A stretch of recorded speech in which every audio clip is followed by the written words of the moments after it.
Good morning. It's Friday, Manansky. Oh, there's your mic. Yes, Bill. It's Friday. It's Friday morning. I spoke last night. That's my... Okay, that's your Obama. Listen, I have a terrible Trump, although I did get one compliment yesterday. And I have an even worse Obama impression, so we're going to run with it, though, because I'm the only one you got right now. Well, there was no recording, although I do have a secret recording to air today of the Obama. I don't. Although, first thing you go to Facebook, there are people with pictures, and it was highly forbidden. Really? These are rules that are not Hamilton. I got to say that the Hamilton College staff did a tremendous job, but you're talking a former president who's still extremely very active. And the Secret Service has rules. I guess I didn't realize there's Secret Service and Secret Service police.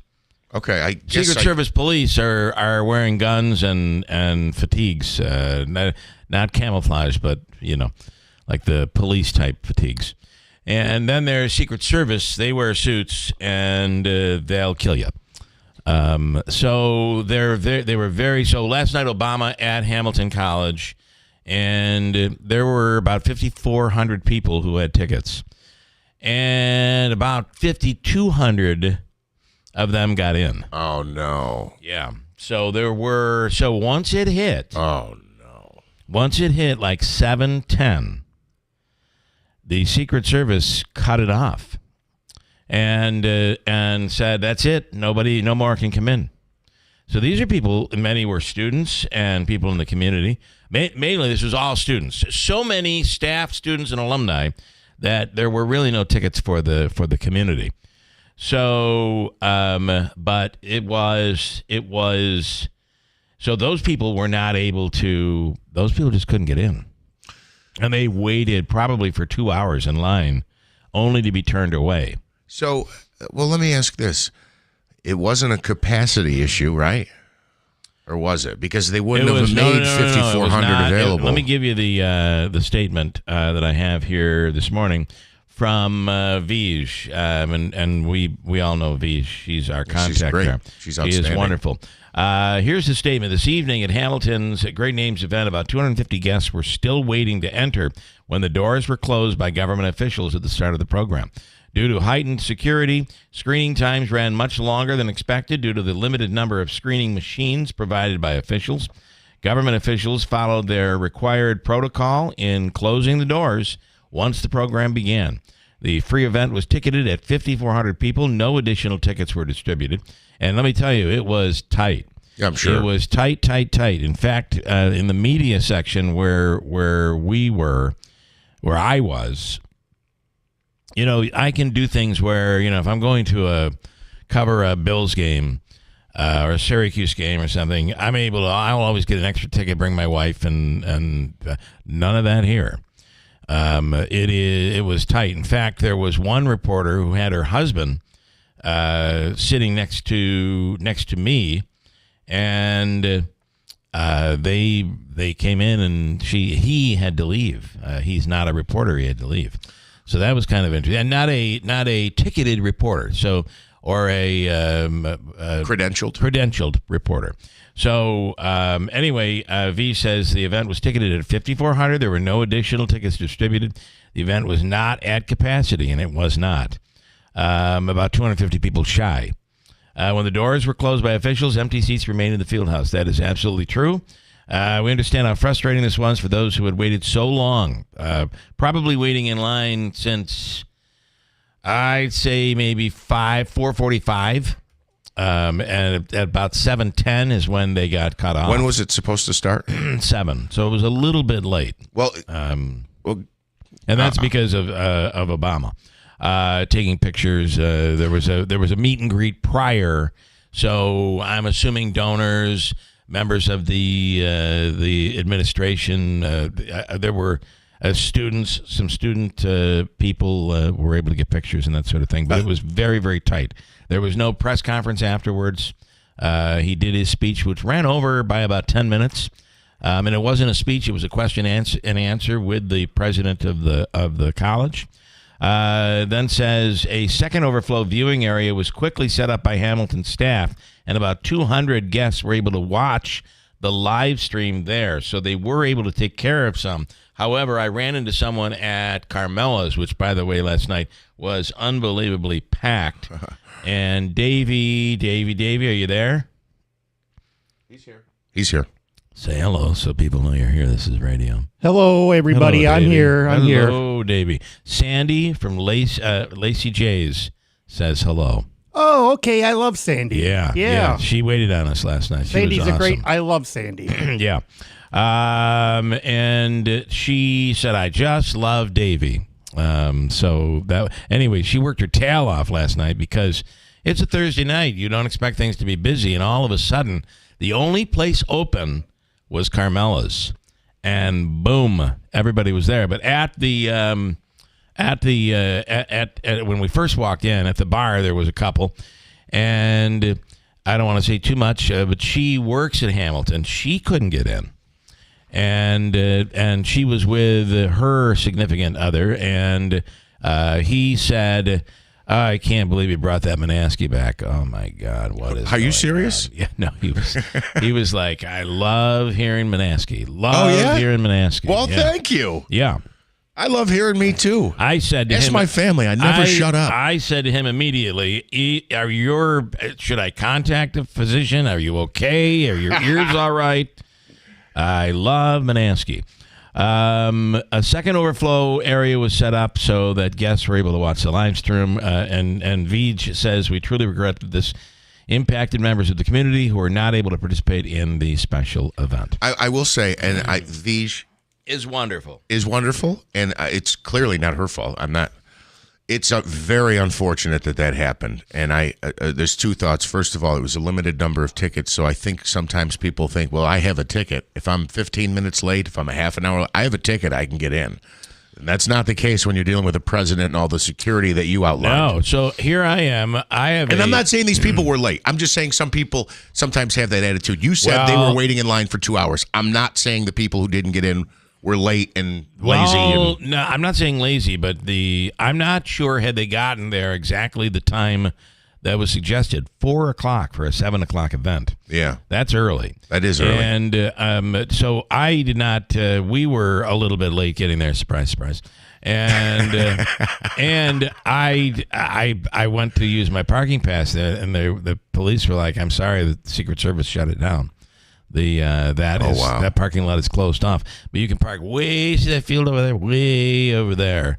And I'm carrying my laptop and everything up that freaking hill, and then as I was driving down the hill, getting a ride from photographer Nancy Ford back to my car, she said, "What hill were you coming up?" And I said, "The one we're driving on right now." She said, "This isn't a hill."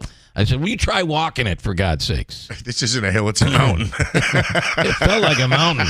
It felt like a mountain I've done to me. several deliveries up on that hill. That's not the hill. Oh, that's not the hill. No, it's the hill. I was going to say, that's steep. It's the hill going over to it's the grade. Let's call it that. Okay. Going over to the field house, off either Campus Road or one of the Red Apple Road, Green Apple Road. It might be that one. Like Yeah. So, and going down it, and it is a downgrade. If I had a level on me, I could prove it. I didn't. But it is probably a grade and not a hill. I'm sorry. I enjoy that. But when carrying your stuff and you're walking, and I get it. And by the way, it was 72 degrees. So and a bit humid. So you're feeling you're feeling a little of the. I just wish I was sitting in the back seat when you said to Nancy, I had to walk up this hill, and she said, "This isn't a hill; it's flat." Well, it's funny because we're going down the hill, and I said, "Turn left at the bottom of the hill," and she starts to turn right. I said, "Why are you turning right? You got to turn left here." She said, I'll turn left at the bottom of the hill." I said, "This is the hill." I love it. This isn't a hill. I mean, that's the conversation. Anyway, Obama, I got to tell you, I did my best to take notes and everything, and we'll have a story up and some photos. But I got to tell you, this was not a Trump bashing. Obviously he has, in terms of ideology, he has very strong differences and does not agree with the tariffs. But this was not what that was. This was really and I thought it was very interesting saying, the reality is, maybe the other side is a little tough to deal with, and there's shouting matches and that sort of thing. But you know what? Both sides said maybe we, as that community of students, maybe we haven't done a good job of listening. And if you keep listening, you're going to find that person that you disagree with, you may your kid and their kid may go to the same baseball game or may do. So there are commonalities, and we probably should do a better job also of being able to recognize that we can have a disagreement without everybody shouting and hating each other. That's what he said? That was a great message. Go Obama. That is not exactly what he said. You're paraphrasing. But I do have some quotes that I can read and that's really what it was all about. Yeah. And obviously the tariffs, and there's breaking news right now as China we'll talk to Ryan Schmelz about this. China has said that it will impose a 34% tariff on U.S. imports. Ryan Schmelz with us right now. That's breaking news, Ryan. Good morning. Yeah, I just saw that too. Yeah. So, yep, there we go. Here we go. So it's on. And the problem you have, here's the problem with this, that I think that this is all going to kind of air out. I know some manufacturers here locally that manufacture goods, and they go to China, not because they can't get it done in the United States. They go to China because they can get it done and it's less expensive. And that's been the trend. That's why U.S. companies have been less competitive. So they can then turn around and sell to us their product at a competitive price because they paid less for A, B, and C. This is where this is going to get very tricky, Ryan. It certainly is. And now what's interesting is that this is probably the area where people in the public, in terms of polling that we have, kind of favor. But I think people are on board with President Trump putting these tariffs on a country like China and adversarial nations like this and trying to negotiate a better deal. But when you start getting into the widespread ones of Canada, as well as some other allied countries, maybe some European ones, I think people are a little more hesitant to support something like that, and the polling kind of backs that up. Yeah. This is going to be interesting because now it is all in place. Now, we've been told that this is not a negotiation. These are set.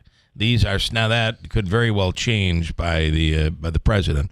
But that's a great stance to take when you're in a negotiation, though. It is. You're absolutely right. What are you going to take? You're going to be like, although I do think sometimes during the Obama administration, we would show all of our cards and agreed. During the Biden administration, show all of our cards and then try to negotiate. So, but at the same time, this is all going into play, and we're going to start seeing the effects of it quite soon. Right now, Ryan, it is interesting. I heard a story yesterday about a Lexus dealer in Albany that had people lined up purchasing Lexus. What a dream for those salesmen and women, salesmen and women. It's exactly it, Ryan. This is the get it now before the tariff goes into place. And they were selling like hotcakes in Albany. Yeah, but then you also have Ford announcing that they're actually going to do employee pricing for customers until June 2nd, which is nice because I need to actually buy a car within between now and then. So is it Ford and Lincoln? Are they both doing it? Yes, Ford and Lincoln. Yep. Correct. Yes. Mm-hmm.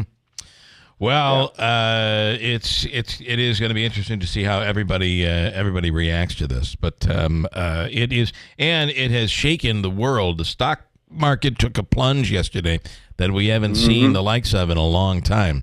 So I'm not sure what futures are showing right now, but hopefully it's not another bad day. Yeah, and that's why Chuck Schumer yesterday called this as he said, the dumbest and most avoidable recession maybe in history. And it's interesting. Actually, first of all, I got to tell you this because you might find this funny. So, Democrats were having a press conference yesterday, getting ready for to talk about tariffs, but also about this one big, beautiful bill that's going to be voted on maybe tonight or maybe tomorrow. Yeah. And so I'm texting my producer, and I say, here's the question. And I put it in quotes. I'm like, Leader Schumer, Cory Booker stood on the Senate floor for 25 hours this week. How long are you willing to fight? And then Ryan Nobles gets called on first. And I tell you verbatim, he says, Leader Schumer, Senator Booker stood on the Senate floor for 25 hours this week. How long are you willing to fight? That is so funny. Listen, What is happening? Is your producer a mole? Do we have a problem with your producer? Yeah. Good question. Thanks for bringing that to my attention. I'm just saying. Yeah, and we had Ryan on Wednesday. These are all, boy, it's just an amazing time for the two of you to be reporting on such every day. I don't want to say every day the news cycle is changing. It's really like even this morning. Here we are. At 6 o'clock in the morning, you're getting breaking news out of China at 6 o'clock in the morning. So this is is moving very, very quickly. So all right, we'll see where all of it goes. But I believe Americans are resilient. After 9/11, we did whatever it took. After World War II, and I know this is going back to clearly a different generation, but you rationed things. People went to work that had never worked before to support the war effort, which saved the world. And it really, I believe, did save the world. But we are not in wartime right now. And it's going to be interesting to see, can you rally Americans to say, I'm okay with paying these prices because we're going to play the long game. Do we play the long game, or do we become impatient? And up come the midterms. They're not that far away. Yeah, I mean, just if we hit a global recession, I mean, it's a scary thing to even think about right now. But it is. I think that's where everyone's focusing right now and freaking out, is that could be around the corner, happening at any minute, and what's going to happen. But of course, I think there's still people who are optimistic and maybe something can get worked out, and this could lead to a strong long-term impact. That's where Republicans are going with this. But if that's going to be the case, we'll have to wait and see. Okay, Ryan, as always, we appreciate it. And please check on that producer of yours. Will do. Thank you. Have a great weekend. Right, have a great weekend, Ryan. Thank you. Ryan Schmelz with Fox News Radio. My concern about what you just outlined about the American people, deep down in my heart, I do believe what you said is true, and maybe it's more of a hope than a belief. But we live in a different world today, and we live in a people call a throwaway society. Something doesn't work, something you just toss it out and buy a new one. Also, our patience, I think, is very thin. Maybe patience in our attention spans. Well, we live in a world with all this digital stuff, and I'm amazed on both sides at the stuff I see people post on Facebook. You'd think it was Armageddon, or people talk about we're in this civil war, this second American Civil War. Well, it's a war of words on social media is really what it is. Let's try to keep it that way. Yeah, absolutely. Yeah. But I mean, I don't know that we have the patience and the will and we're not united like we were in World War II. No, but that's not I do think that is that you could call that generational. However, we were after 9/11. And there are other things that have occurred when, you think about Americans when it comes to a disaster, how amazing we all are at getting together. I mean, we can be 2,000 miles away and we're raising 3 truckloads of water to send somewhere halfway across the country to people we don't even know. So we are but it's when given the inspiration. And where I'm saying is it's not really it's not a judgment against the American public per se in totality. It's where we are right now. We are not in a wartime situation. So can President Trump convince Americans that this is a battle we must fight when you have the other half of America saying this is wrong? Do we all coalesce around this effort and live with higher prices? because I got to tell you, people got really upset over the price of eggs. And then one other thing that I think we can keep our eye on is, if you remember during COVID, the toilet paper shortage. Can you grab this, Davey? The toilet paper, Davey, you've lost like 5 pounds since you've had to run back and forth. It is unbelievable. The toilet paper shortage, which really wasn't a shortage, but was created because people panicked and they went out and bought stockpiles of toilet paper. Stuff like that is happening now. And I wonder if that causes even more disruption in the markets, in our markets, in the market you go to pick up your tomatoes. So there's a lot here. It's a very valid concern. I really stuff, do. There's a lot of stuff here. And then finally wrap it up by saying that the world economy has been very fragile since COVID. Is this the right time to put it all on the line with these tariffs? And does it trigger a worse event nationally, financially, and internationally? So I guess we wait and see on that. I do have this morning Dr. Rick G. Fenner is a professor of economics at Utica University. And he's coming on. He's written the book Teaching Financial Crises.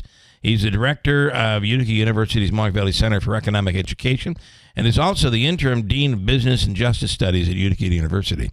He's in studio this morning. I'm looking forward to and this. He's going to talk about the economics of all of this and tariffs and, your portfolio just took a really, really big hit. Not just yesterday, but really since the beginning of the year.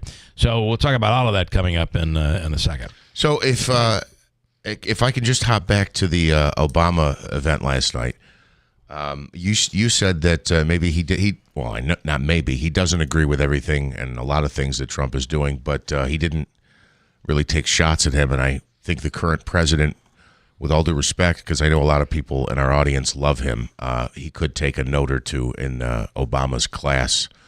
It would be helpful, I think, for everybody. It is a completely, a different style. It's a different style. Obama, which is... And I know the Trump style works for Trump. I know it does. I get it. You have the Obama style, which is hope and tolerance and inclusion and all of those things. And then there's Trump's style, which is finally we're, I don't know, finally we're able to make fun of people again. I don't know. What is it? Somebody said to me the other day, did you know that comedy is legal again? Trust me, I've worked comedy clubs for a long time. And the only thing different is people don't laugh the same. Younger people on college campuses, the colleges aren't saying, we're not bringing in a comedian who's a little blue. No, it's the students who don't laugh at that anymore. Kids have changed, and it's not the college's fault necessarily. I really believe that it plays a big role on how we brought up this generation has brought up their children. But if I could, let me do this, and then we'll. This is his final. So this was Obama in a nutshell last night. It is worth working for. This was his final statement. But you're not going to fix it all at once. He said, if I could leave you with one thing, talking to the students, don't be discouraged because you're not going to be able to fix it all at once. You're going to be disappointed. People are imperfect. It is worth trying, however. So don't get discouraged. I know it's crazy right now, but we are going to be okay. That is a very different message, just as you're saying, than what we will hear from President Trump, who's saying the world is terrible. We have to make America great again. And right now it's pretty crappy. So which works? I guess you know what? Right now, there's room for both, I think. Maybe there's room for both. Yeah. But I do appreciate, again, the former president saying, what was the last line? It's all going to be okay. Yeah, there's room for hope, whatever. Yeah. Right. Instead of we talked about this yesterday. The Democrat approach to anything he does is the sky is falling. Yeah. Right. What do you tell your kids, I would ask? What do you say to your kids? The world is terrible. It's a terrible place. We're screwed. That's what I tell my kids every day before they went to school. I would tell them, the world is terrible. We are all screwed. Plus, you're going to die someday. You're going to die. I hope to see you when you get home. Chances are, maybe I won't. You never know. I mean, yeah. So it's interesting, but one is president and one is not. So really, the only one that matters is sitting at the White House right now. So anyway, great, huge crowd. for those 250 people that didn't get in, it is what it is. But there you go. Can I just put one more? I know you just put a bow on it, but one more thought. Sure. Late politician. They're always late. Obama wasn't. I can't believe this event started at 7:10. If Schumer was speaking there last night, it wouldn't have started till 8:45. Everybody would have got in and then left because they were sick of waiting. And if it was the Rolling Stones playing, we would have waited for an hour and a half. All right, let me break here. It's Friday morning. Willie Waffle is next. It's tax season. By now, we're all a bit tired of numbers, but here's one you need to hear. $16.5 billion. That's how much money in refunds the IRS flagged for possible identity fraud last year. Now, here's a good number, $100 million. That's how many data points LifeLock monitors every second. If your identity's stolen, they'll fix it guaranteed. Save up to 40% in your first year with promo code CLAY. Visit LifeLock.com. That's LifeLock.com, promo code CLAY. Terms apply. It all began in 1985 with a single goal, a commitment to brighten our community. And with your kindness, that light grew brighter. Because for 40 years, you've helped Food Bank of Central New York deliver healthy food and hope. But that need continues to grow. So this year, please consider giving a little extra and make sure the light we shine together never goes out. It's tax season. By now, we're all a bit tired of numbers, but here's one you need to hear. $16.5 billion. That's how much money in refunds the IRS flagged for possible identity fraud last year. Now, here's a good number, $100 million. That's how many data points LifeLock monitors every second. If your identity's stolen, they'll fix it guaranteed. Save up to 40% in your first year with promo code CLAY. Visit LifeLock.com. That's LifeLock.com, promo code CLAY. Terms apply. WIBX. This is Keeler. WIBX 950 and 92.3 FM. Now back to the Keeler Show.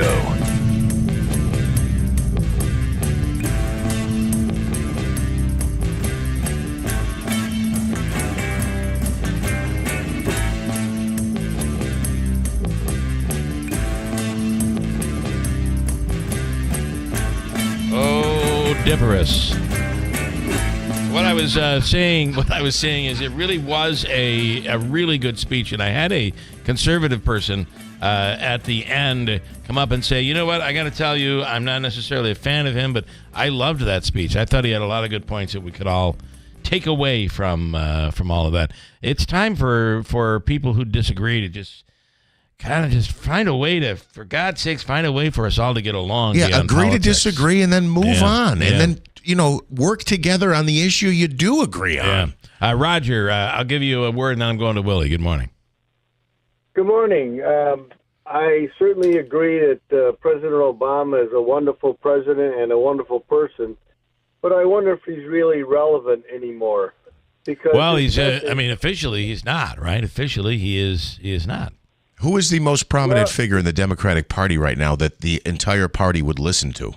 Well, he's the only one. I would think. Him and Cory Booker.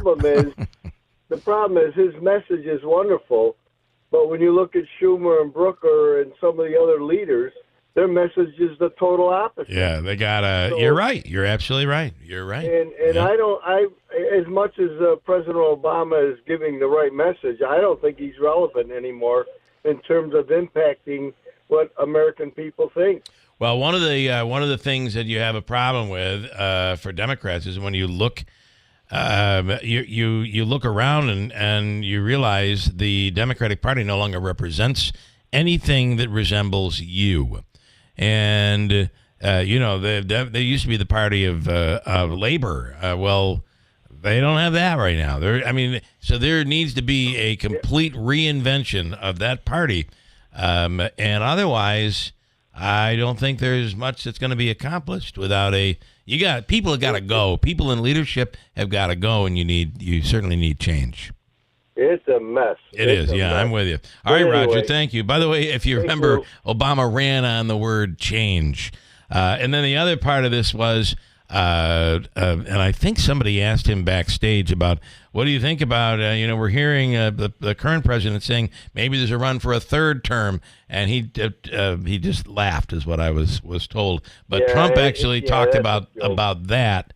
as him running against Obama for a third term. So I don't think absurd. you'll see that happen. I hope okay. we better not see that happen. All right, Roger. Thank you. Thank you. Yeah, thank you. Have Bye. a great day. And Roger's right. I mean, the party, the Democratic Party, Willie knows Willie worked for Republicans in Washington. And it's very interesting, though. Remember what does it take, Willie? Does it take a filibuster to get up on the podium and just talk like Ted Cruz did back when everybody said the Republican Party was dead? And look what happened. Now here the Democrats are in the same boat. Everybody's saying the Democrat Party is dead and no longer represents average America. And it doesn't. And the last election showed it. Good morning, Willie Waffle. Good morning. You want to add to that? I think the Democrats are in a place a lot like the Republicans were kind of in 2012 and 2016. Yeah. Looking for a message, looking for something to stand for. And in the Republicans' case, it was Donald Trump emerging and becoming, almost this neo-populist figure that was really kind of connecting with traditional Democratic bases, like you said. With the labor base, with farmers, with people who didn't have college education, people who were struggling financially, and who are the Democrats really? What are they? What do they stand for right now? I mean, right now, I think the biggest problem the Democratic Party has is that they're just the anti-Trump party. And I think they have to shape themselves into what do we stand for? Who do we represent? What are we going to fight for? And that happens slowly over time. And frankly, it usually happens like it did with the Republicans when you have a candidate who emerges who has something to say like that. Yeah. And so maybe for the Democrats, it's going to be some Midwestern governor who has tackled a lot of these issues in a couple of years. That's what it's going to take. Well, and that is exactly his message last night. It was not in fact, he never ever used the word Trump last night, not once. And because really for the last 8 years out of Democrats, all you hear is, I hate Trump. And it becomes, white noise. And when you translate it, I hate Trump. That's all that you hear. And you just can't run on that. And on top of that, they've concentrated on such small issues that, maybe for a small minority of people, they're the biggest issues in the world. But guess what? While you're focusing on all of that, you left 90% of Democrats in the dust. Without anyone representing them, and no one should be surprised. Just my take on it, and it really was what he talked about last night. I thought it was kind of interesting. All right, Willie, screw all of this political talk. Let's talk about the decline of the movie theater world. What do we have? We have in theaters a Minecraft movie. I won't be watching this, but what do you think? No one should have to watch this movie ever again. Oh my God! I mean, somewhere in the movie, there's this theme of being creative and using your imagination, and it's all buried under about 20 pounds of garbage. So it's based, I guess, on the Minecraft game, I guess, and then you've got Jason Momoa as this guy who peaked in 1989 and still thinks he's the same guy he was back then. You've got Emma Myers, this kid who's barely out of college, who has to take over being a parent for her brother because their mother died. They moved to this little town in Idaho, and the three of them plus their realtor get sucked into this weird cubic world where Steve, played by Jack Black, is in some battle with some evil underworld, and there's something about taking over the other world. At some point, you just give up on trying to follow the plot. At some point, you're just like, my soul has left my body. Because it's dumb. It's Jack Black is trying everything he possibly can to inject some sort of comedy into this movie, some sort of excitement, some sort of energy. And I think he's just brought down by, a very unimaginative movie. I think a very bland movie. I mean, the CGI characters just aren't that interesting. The situations they're in aren't that interesting. They're just manically going from scene to scene, action scene to action scene without really much else going on. I'm at half a waffle. I couldn't get out of there fast enough. It just amazes me when I was, and it wasn't that much longer, it wasn't that long ago. We would go to the movies. Sometimes we go to the movies twice a week. You'd catch because there's so much going on. Now I just see the movie theater parking lot so often empty. It's very sad, I think. But it's movies like this that make you wonder, like, well, should we be surprised? And then you have two that are streaming, the Bondsman and the Pulse. What do you think of those two? Okay, so The Pulse, this is a new Netflix series. This is their contribution to medical dramas, okay? Now, you and I have talked about this a lot. I love The Pit on Max, right? Yes. I think it's the best medical show out there. I think it's fantastic. It may be one of the best shows I've watched in years and years and years. Well, for The Pulse, you take The Pit, okay? You take away all the good acting, all the good writing, all the good storytelling. You take away the depth of characters, and you get The Pulse. Okay. It wants to be this big soap opera. It's more in the vein of Grey's Anatomy, where we're going to get all involved in the drama that's going on and the lives that these people have and the messy situations they found themselves in. And then once in a while, a patient's going to come in. Yeah, I'm at like one waffle. It just isn't working for me. And then the Bondsman, 20 seconds. What do you think? I think that's Kevin Bacon. Kevin Bacon's really good. He's basically died, and now he has to come back and chase down demons for the devil. And it's supposed to be a redemption story, but there's just a lot of different tones here. Yeah. I'm at two waffles because I think Bacon's good. We talked all politics, wasted all your time. Wayne, quickly, you have a quick one for Willie before we go. The woman or the lady in the front yard there, is that worth going to pay to see? Boy, it wasn't for me, man. I mean, it was another one that I need to know. Yeah.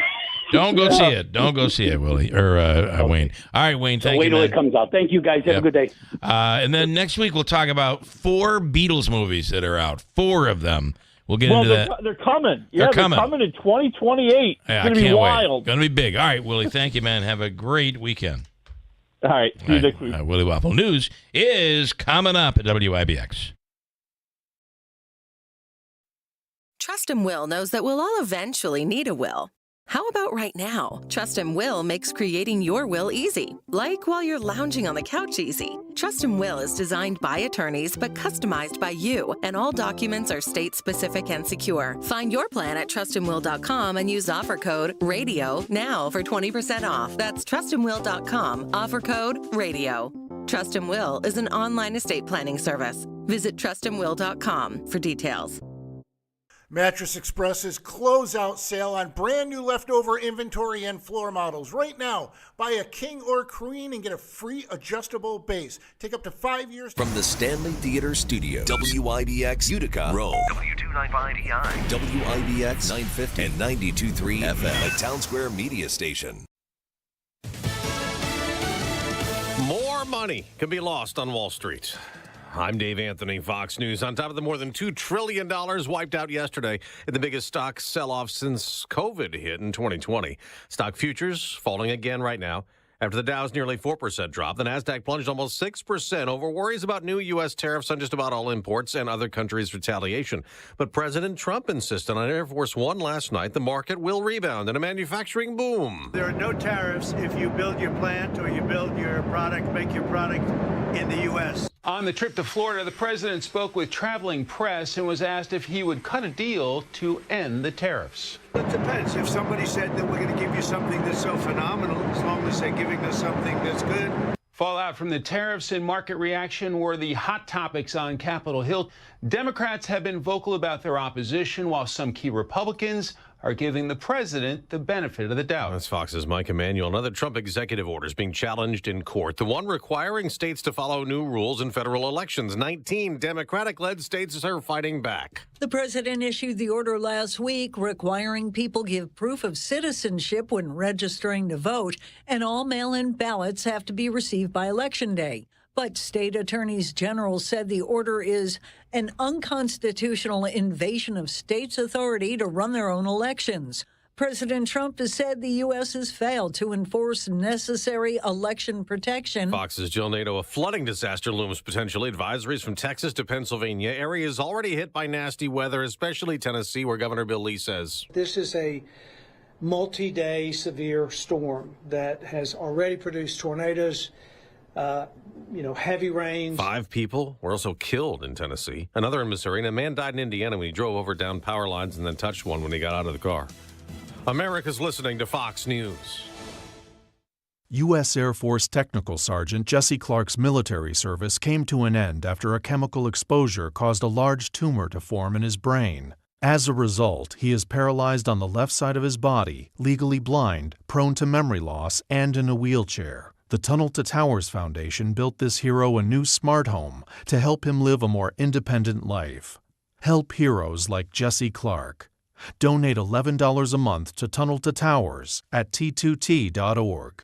Are you having trouble hearing? Hearing loss can devastate the quality of your life. Now, there's an affordable fix for you or your loved one. Rated the best hearing aids of 2025 by Forbes Health, Audion Hearing has the highest quality hearing aids at the lowest prices, just $189. I actually like them better than my old $5,000 hearing aids. I could not believe how my hearing and life changed. Join over 1 million happy customers by going to audionhearing.com. That's AUDIEN hearing.com.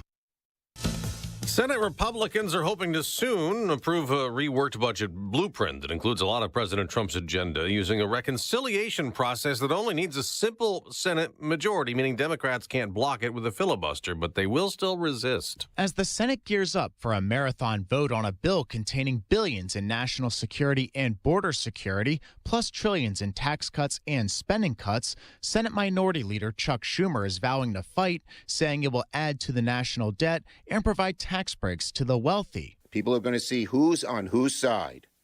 They are for the billionaires.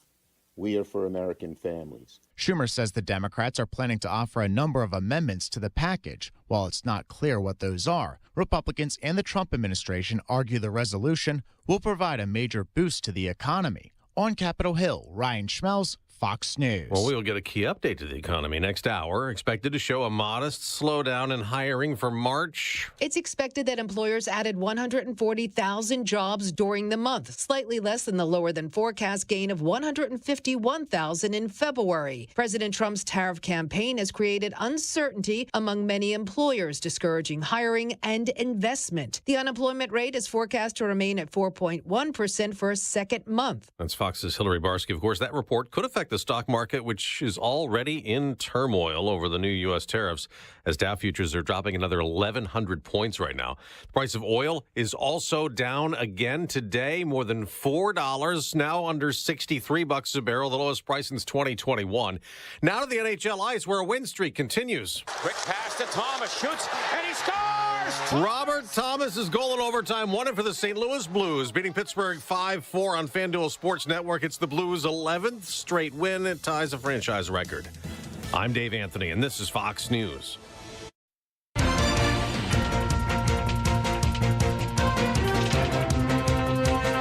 We have mostly cloudy skies. We're actually down a degree from last hour, now at 41. Good morning. I'm Jeff Manaske. WIBX 950 AM, 92.3 FM news time is 7:05. This news update is brought to you by John's Mobile Home Parts and Accessories in Oriskany Falls. For all of your mobile home needs, it's worth the trip. Visit johnsmobilehomeparts.com for more information. Of course, former President Barack Obama was in central New York last night. The ex-commander-in-chief spoke at Hamilton College, part of their Sacerdote Great Names series. A crowd of about 5,000 people packed the Margaret Bundy Scott Fieldhouse to hear Obama discuss a variety of topics, including the state of our country today. Of course, our very own Bill Keeler was in attendance for the event and shared some of his thoughts about last night's gathering. Some 250 people, unfortunately, had to be turned away. Former Presidents Bill Clinton and the late Jimmy Carter have also appeared at Hamilton as part of the Sacerdote Great Names series. They appeared in 2004 and 2001, respectively. Organizers now revealing their plans for this summer's Syracuse Nationals Car Show. The 25th anniversary celebration is happening July 18th, 19th, and 20th at the New York State Fairgrounds. The Syracuse Nationals, considered one of the largest events of its kind in the Northeast, and will feature celebrity meet and greets, specialty car exhibits, contests, and more. More information at syracusenationals.com. The majority of Americans are against deporting migrants who aren't convicts to El Salvador without due process.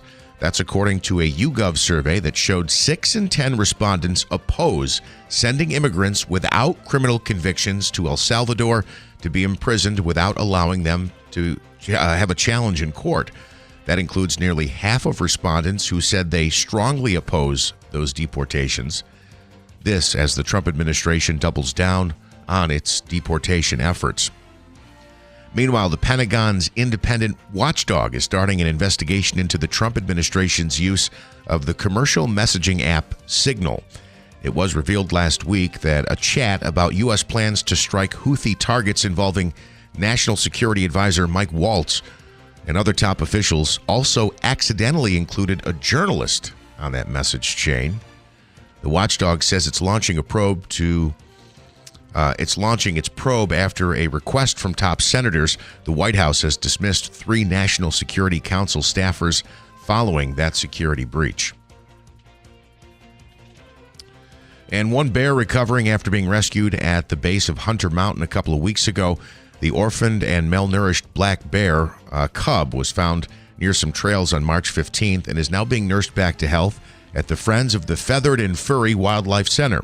Rescuers tell News 10 the cub only weighed 15 pounds at the time of his rescue, when it should have weighed about 40 pounds. And less than a month into recovery, it's now up to 20 pounds. The center expects to release the bear back into the wild sometime next month. WIBX 950 AM, 92.3 FM news time is 7:08. We're falling this morning temperature-wise, but here's what we can expect today and this weekend. Quite a run this week, and wait till we get into next week. Well, got a couple of days to work out that forecast. Clouds in this morning, but becoming sunny today. Low 50s should do it. Showers tonight, upper 30s. I think even the North Country may escape any mixed precipitation, but there might be some in the hilltops. Saturday, a few showers around near 50 with a gusty breeze. Showers are likely early Sunday, 50. I'm meteorologist Ray Stajic at the Weather Channel on WIBX 950 AM and 92.3 FM. Cloudy skies, 41 degrees at 7:09. All right, moving quickly in sports from the IBEW 43 local sports desk. The Mets were off yesterday. Their home opener coming up this afternoon at Citi Field. The Mets will host the Toronto Blue Jays. And on the mound for the Mets, my man Uncle Smitty wants to make the announcement. Smitty, help me out. Why can't I think of who it is? I think it's Senga. Tyler McGill. Tyler McGill. Okay. The Yankees salvaged the finale of that 3-game series yesterday. The final was 9-7. Elsewhere in the sports world, the Raiders locking up their new signal caller with a contract extension. ESPN says Geno Smith gets a new 2-year, $75 million deal, $66.5 million guaranteed. The NCAA Men's Final Four tips off this weekend from San Antonio. All 4 1 seeds are in the national semifinals for the first time since 2008. Auburn, Duke, Florida, and Houston will play on Saturday. Auburn will battle Florida in an all-SEC showdown before Duke takes on Houston in a matchup between two of college basketball's most consistent forces. Auburn and Houston have never won a national championship in basketball. Duke searching for its first title since 2015. And Florida hasn't won a championship since 2007. Oh, you knew that right off the top of your head? Cully knew right off. Oh, but you knew it. Cully knew it. What else do I need to mention here, Smitty? The women's Final Four. Oh, that's a good point, Cully. Can you turn his mic on? Go talk about the women's Final Four. Yes, tonight we have a barn burner between the UConn Huskies and the UCLA Bruins to go to the national championship. UCLA was ranked number 1 the majority of the season. They have one of the best players in the country, Lauren Betts, who's averaged 20 points a game. UConn also has arguably the best player in the country, Paige Beckers. Paige has turned it on. She's one of 3 Huskies that have scored 40 points during the NCAA tournament, and they are expected to dominate tonight and put UCLA away and go to the national championship. By the way, Cully's got his UConn gear on, and I apologize. I didn't mean any disrespect by not mentioning the women's Final Four. No, that's okay. Everyone disrespects them. Well, but again, In Connecticut, that's their, everyone loves them. That's their pro team. So it's a little different out there. It is probably a different atmosphere there, especially with a program that is as successful as it is. 16 out of 17 years, they've made the Final Four. We touched on this a little bit. Bill made reference when your guest was on this week. Right. But I did say several years ago, there was a big argument about were the women in soccer being underpaid, and they absolutely were. Huge. And my argument was, should they have equal pay? And I said no. I said at that time I felt like the women should make more money. It's all about the success of the program and the support of that team or franchise. And obviously in the Connecticut area, that program is absolutely successful. So it may get more attention than some of the men's programs. I want to mention one more thing. Smitty's moving me along here. The Utica Comets are at the bank tonight. They host the Springfield Thunderbirds. It's a 7 o'clock puck drop. Go Comets. Back with more after this.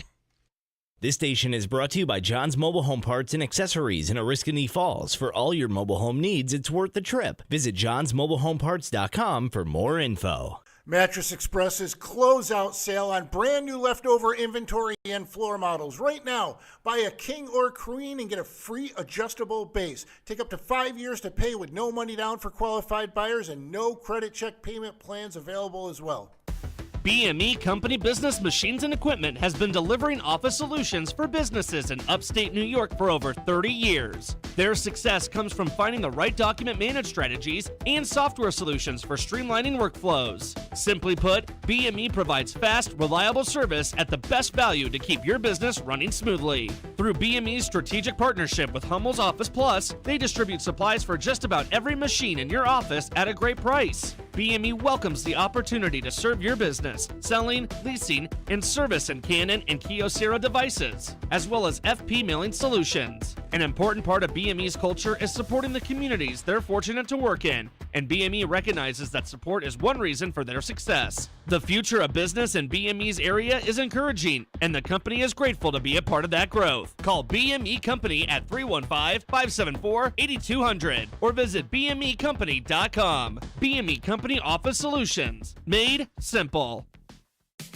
Attention vendors, crafters, and collectors looking for the perfect place to sell your goods and reach thousands of eager shoppers? It's the world's largest yard sale happening again this year at the Herkimer County Fairgrounds, June 14th. It's the ultimate selling opportunity. No more setting up signs, hoping for traffic, or dealing with no-shows. At the world's largest yard sale, thousands of shoppers come ready to buy, buy, buy. Whether you sell antiques, collectibles, handmade crafts, vintage clothing, or secondhand treasures, this is the place to be. But hurry, booth spaces are filling up fast. Secure yours today and get ready to turn your inventory into instant cash. It's the world's largest yard sale at the Herkimer County Fairgrounds, June 14th. Sell more, earn more, reserve your spot now. For vendor info and booth reservations, visit the events page on this station's website. Don't wait, this event is too big to miss. Sponsored by the Potting Shed Antique, John's Mobile Homes and Accessories, Standard Heating, Cooling, and Insulating, and James Mitsubishi.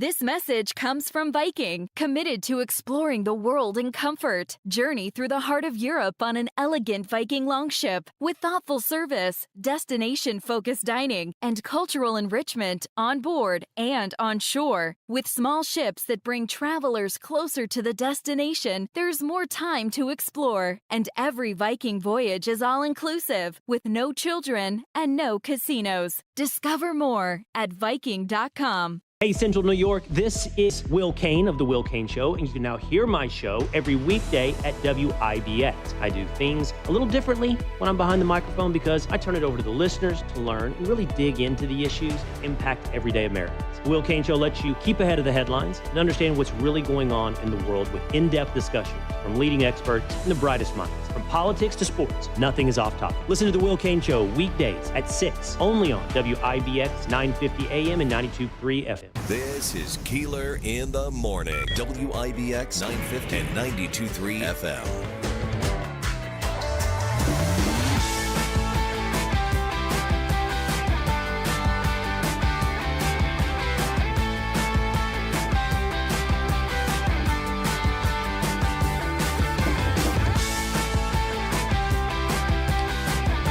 Well, good morning. Good morning. Good morning. Senator Joe Griffo is in here this morning. Say hi, Joe. Good morning, everyone. Collie, we'll get to you. I know you want to talk about this weekend. Is it the UConn women playing this weekend? Is that what's happening? Yes, the UConn women. All right. You're have going a to be chance doing at the national championship. Okay. I just made the mistake, and it wasn't intentional, but as I was wrapping up sports, I threw out the men's Final Four, what the matchups were, and the last time they won a championship. And then Cully, I could feel him laser beaming my neck Yes. that he was going to punch me. I didn't mention the women's Final Four. So Or the NIT. What about the NIT? Okay, Is that now still a we thing got to draw a anymore? line somewhere. You want the NIT or you want the women's Final Four? All. We want it all. Come on. It's contemporary society. Yeah, it's you're gonna have a watch party tonight, right? Yeah, we're having a watch party at Tony's Pizzeria.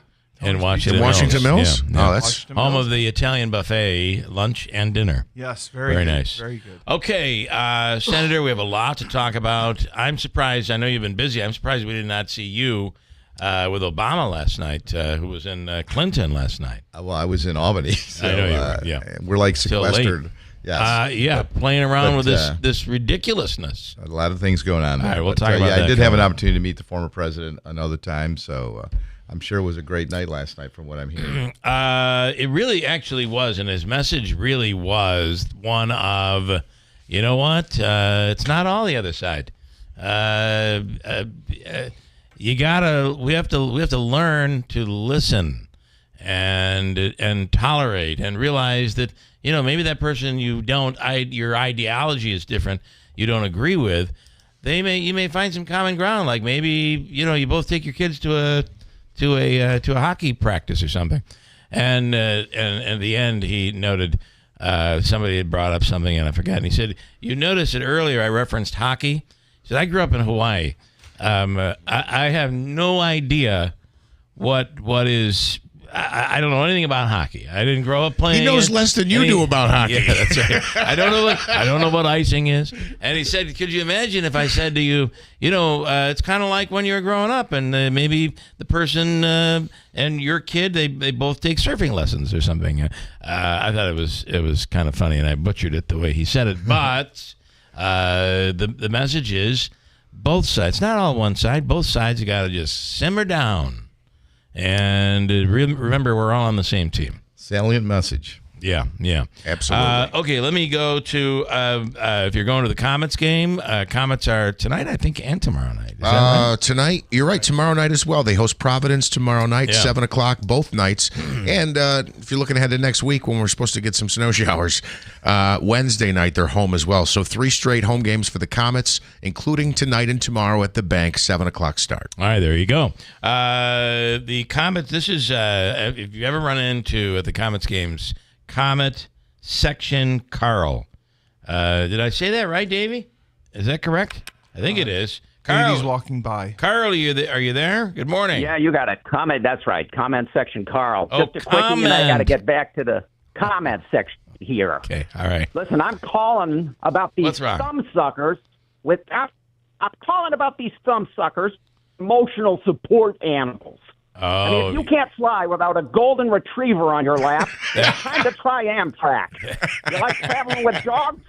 Go Greyhound. Emotional support. That is ridiculous. I want a financial support animal. Give me a clickbait cat that's killing it on TikTok and paying my mortgage. I'll tell you something. Fair warning. Yes. You sit next to me on a plane holding an iguana wearing a little do not pet me vest. My in-flight meal's going to be lizard kebab. All right. That's awesome, Carl. Thank you. Yeah, sure, yeah, and I got to get back to the comment section. Carl, out. Okay, goodbye, Carl. I can't wait to sit next to you on an airplane. It's not comment section. I did that whole intro about the comets, and it's comment. It's comment, Davey. Sometimes. Sorry about that. I'm trying to do 2 things at once. Listen. Don't be a baby about it. You're doing 3 things at once. You're killing yourself in there. Smitty is he's working very outstanding. hard. He's running around. I just looked at it. It's like comment sections. I do that because you try to do a little introduction when somebody comes on the air. And then I also want to know when he's done. I didn't even get to that. Lizard kebabs. That was a funny joke. But you're right. though. And let me tell you something. They bring him on airplanes. People will bring a dog right on an airplane. I guess that's all right. Senator Joe Griffo, good morning. Good morning. Good morning. Who brought the snake wrapped around him then? Right. That'd be interesting, right? Yeah, that was Emotional support. Emotional support. Yeah. In fact, there are visions going through my head. Who was the one who did the snake and the Playboy or Penthouse? Was it Jackson? Was it Michael Jackson's sister? Long time ago. Janet Jackson? And isn't that amazing that all of those magazines are gone? All of that, like the Playboy, all that stuff. I don't even think that stuff even exists anymore. Print media is gone. There's no reason for it. Senator Joe Griffo, something else that seems to be a thing of the past is normalcy. I mean, the governor right now is in a situation where the Democrats are really a split party. You have maybe 2 or 3 factions of the Democratic Party, and she can't, with a supermajority, she can't get this budget done. That's really... Yeah, and I think the problem right now when you talk about not only national politics, but here in the state, is you've really got a lot of people that are firm ideologues right now. Yeah. What we've lost is common sense at the Capitol and really looking at things reasonably, and as you indicated, to have differences of opinion and positions on various issues, but ultimately to understand that there's a problem and it needs to be addressed, and you're going to have to find some common ground. So the problem... Isn't it interesting? That's the name of the Hamilton program, where they bring in 2 people from different political sides. Their Common Ground series out there. Yeah, or we used to have Point Counterpoint. Remember that on 60 Minutes? Yep. And then there was Crossfire. Crossfire. Right. Mm-hmm. And so you always had these type of things where you could have really strong positions being presented in an argumentative format, but also where people, as you indicated, excuse me, don't hate each other, right? Just feel they're and passionate about your issue. I think we've gone look what's happening now with destruction of Tesla cars and things of that nature right now. When you're starting to bring violence into the equation, it's amazing. But excuse me, in Albany right now, the problem is, for me, it's just like you guys. I mean, your show starts at 6, goes on to 9, right? So you have a time period here. People expect to be able to turn the radio on and to listen to the show. But deadlines don't mean anything in Albany anymore. And that's what bothers me, that we've lost that right, like at the state and federal level. Local government officials have to present a balanced budget on time. You don't have that opportunity to skip it for another month. I mean, I know they had some challenges in Utica. They didn't get to say we're pushing it off. This is 6 years in a row, though, isn't it? Well, and if I'm not mistaken, I didn't mean to cut you off, Senator, but there was a span from maybe the mid 80s to almost 2000 or beyond that, where it was 20 straight years, and then it was like breaking news that one year New York passed an on-time budget, and was it Dave Patterson? You might have got 3 out of 4. No, actually, it was Cuomo. But I mean, to the point, you're right, and that was a bipartisan problem, right? Because you had divided government, you had Republican governors, Democrat governors. Cuomo actually indicated, and he was right in this regard, that this was a symbol of functionality.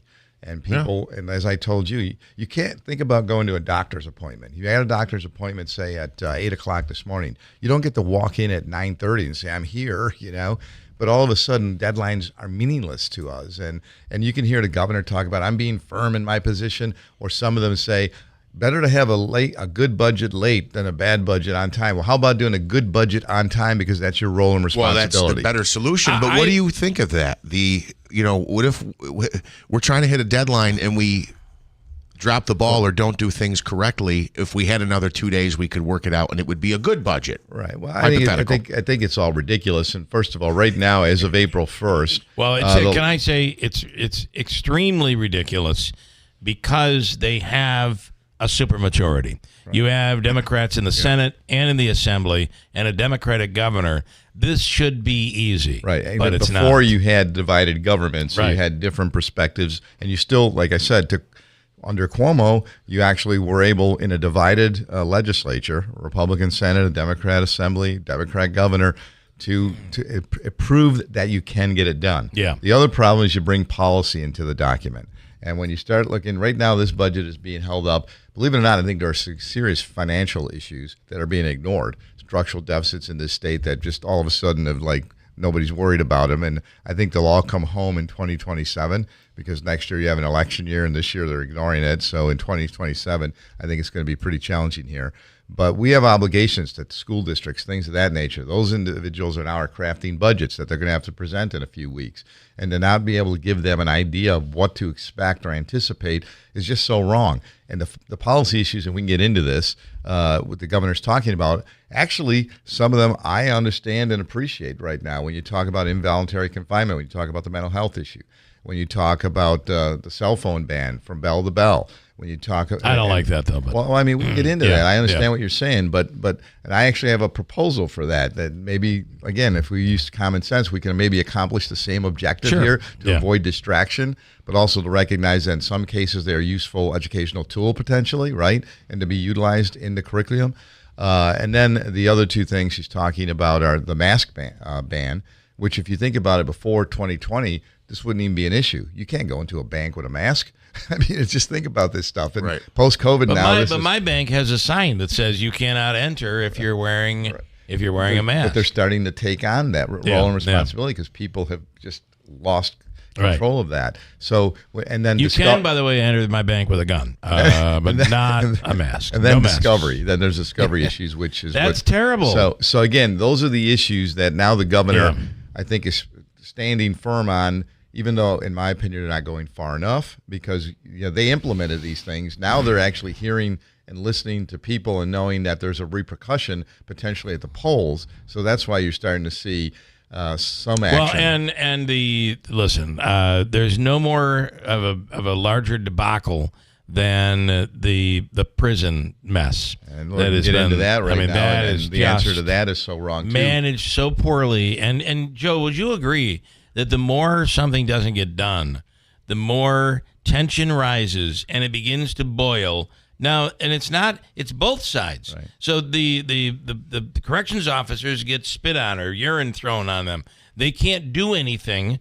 Now the boil gets worse. It gets worse to the point where there's an explosion and something bad happens. That's exactly what I said. That is what's going on. There's a crisis in corrections. It has to be addressed. Got to be addressed. You really got to look at it and reach the boiling point because the strike the strike has not resolved. There's nothing that's been resolved. It's actually worse right now relative to handling the amount of people that are necessary in order to keep people safe. Let's just let everybody out. Right.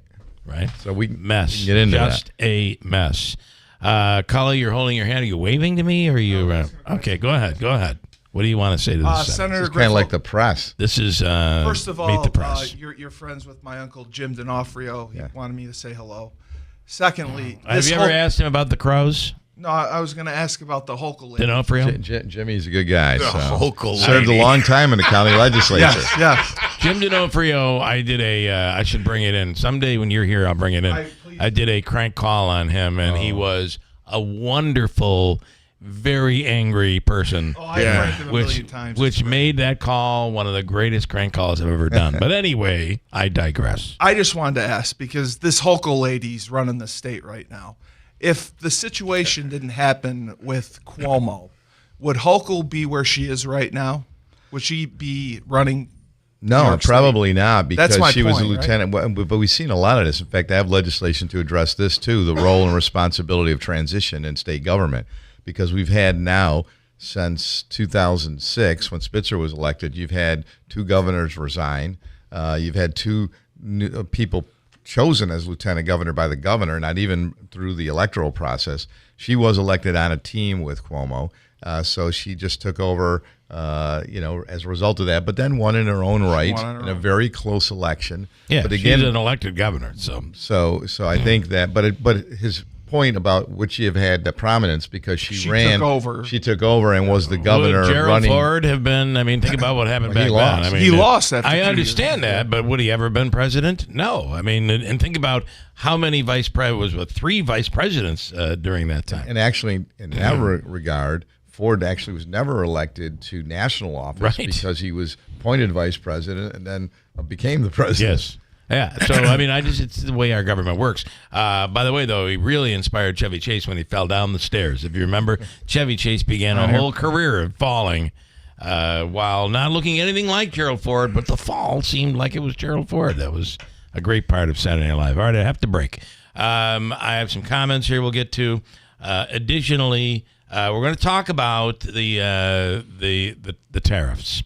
And now markets around the world are coming out with stock futures looking after China has retaliated with a 34% tariff on the United States. Markets are crashing, at the very least plummeting in Asia and Europe right now. It's going to be very interesting to see what today brings. Coming up, we do have Dr. Rick Fenner. He is a professor of economics at Utica University and will be in studio. He's written a book called Teaching Financial Crises. And he'll be in studio here this morning to talk about this, to kind of put an expert on this, right, on when it comes to these tariffs. Do you have an opinion on it? Well, I can give you an opinion, but I want to focus on state issues. But I think when you talk about economics... Well, we're not going to focus on state issues for the next 20 minutes. All right, so economics is the dismal science, though. Remember that. It is the dismal science. However, it ain't science when you look at the stock market and it's losing not just $1, but a couple $1 trillion. That's math, and it is happening right now. So the question is, how long does this last? We'll speak with Dr. Fenner on that and get a professor to talk about it. You want to argue with him, feel free. I'd love it. I did. I want to hear him. Hold tight. We'll get to all that coming up in a second. And Hobica's free money question of the day. There is more math. Davey, you do your mathematics right now, and you come up with how much money this morning for Hobica's free money question? $200. Okay. You've been kind of consistent all week long. You have to hit this. I have to what? You have to hit this because I can't get in there. Oh, I'll hit it. Yeah. I thought he was smoking weed in there. I always hit it anyway. Yeah. Stand Sorry, by. little joke. Oh, the kick and a hit. Stand by. We'll come right back with Hobica's free money question. Manaski does have news coming up next to WIBX. Mattress Express's closeout sale on brand new leftover inventory and floor models. Right now, buy a king or queen and get a free adjustable base. Take up to 5 years to pay with no money down for qualified buyers and no credit check payment plans available as well. Coming Saturday, April 5th. The Rome Capitol Theater presenting the Paragon Ragtime Orchestra in a pageant of American music, featuring theater organist David Peckham. The Paragon Ragtime Orchestra is the world's only year-round professional ensemble, recreating America's original music, the syncopated sounds of our country's popular music from the 1890s through the 1920s. Saturday, April 5th at 7 p.m. Tickets and information at romecapital.com. Tickets on sale now.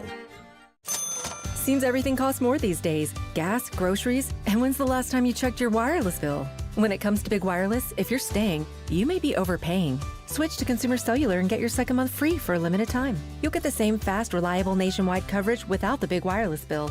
Plans start at just $20 a month. Here's Veronica and Jackie, real customers. I didn't know that I could get something for a lot less money that was actually better than who I was with before. Anytime anybody complains about their cell phone bill, we say, you've got to check out Consumer Cellular. And now for a limited time, new customers can get their second month free when they use promo code SECONDFREE. Just call, click, or bring us your bill and see how much you can save. Because when it comes to Big Wireless, if you're staying, you may be overpaying. Call 1-888-FREEDOM, visit a store near you, or consumercellular.com and use code SECONDFREE to get a free second month. Real people paid to share their opinions in this ad. Plans include $5 credit for auto pay and e-billing. Taxes, fees, and other third-party charges will apply. See website for additional details.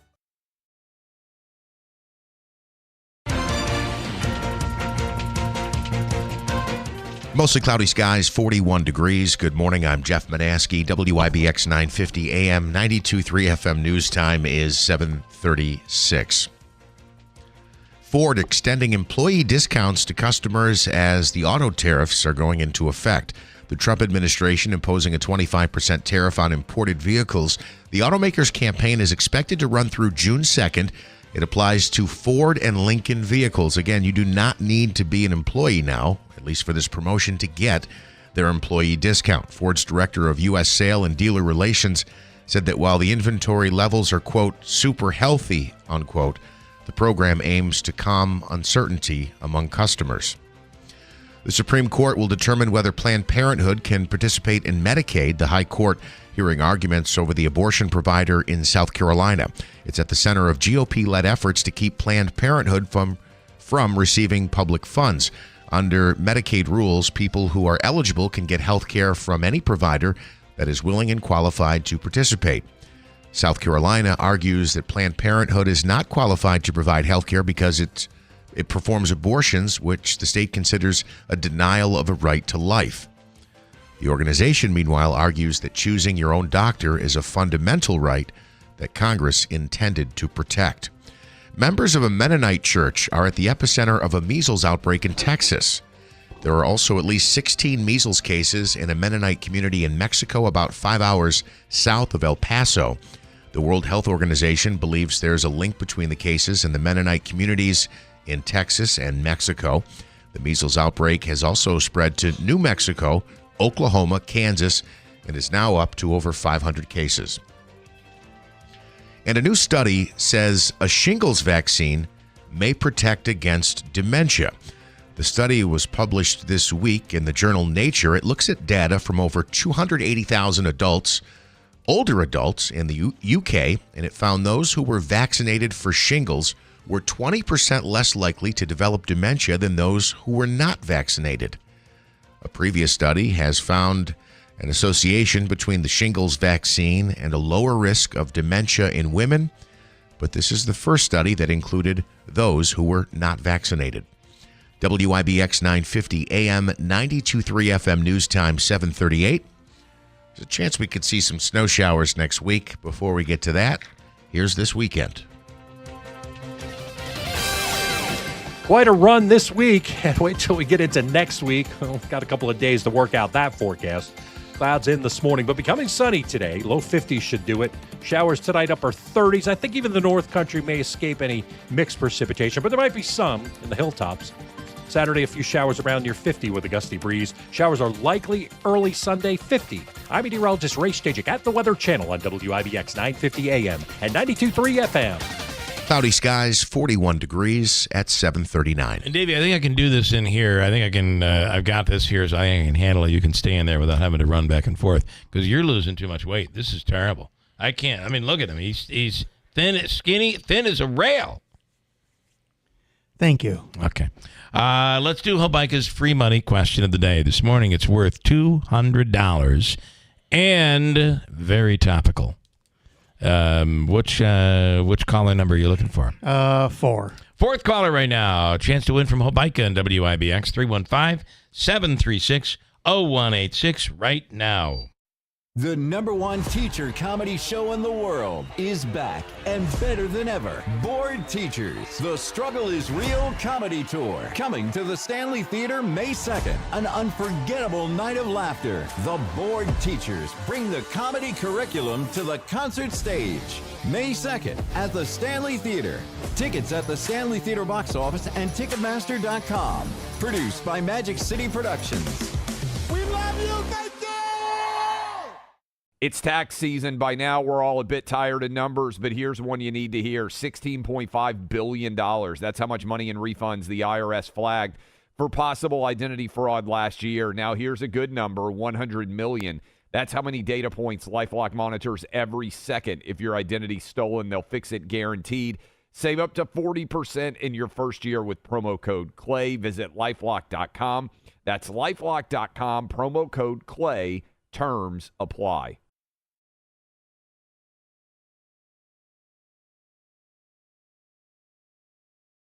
This is Keeler in the morning. WIBX 950 and 92.3 FM.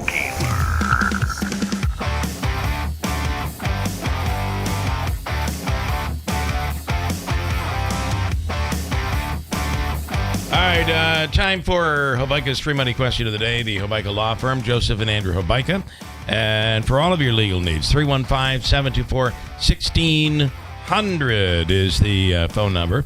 And Davey, tell me if you will, if I hit this again, will it stop? Oh, yeah, you should, yes. Let me try it. Or will it play the next break? There you go. Good, It just good, stopped. good. Yeah, well, I'm getting good. You're at learning something new every day, Bill. Thank you, Davey. And you've been Thank in this business for years. Thank you, Professor. Thank you. It is time, and our caller is, Jerry in Herkimer? Hello, Jerry. Good morning. How you doing? Good morning. Doing well. Good to hear from you. How are things? Things are good, I hope. Things are pretty good, yeah. Okay. Well, listen, they're only going to be good if you win this thing.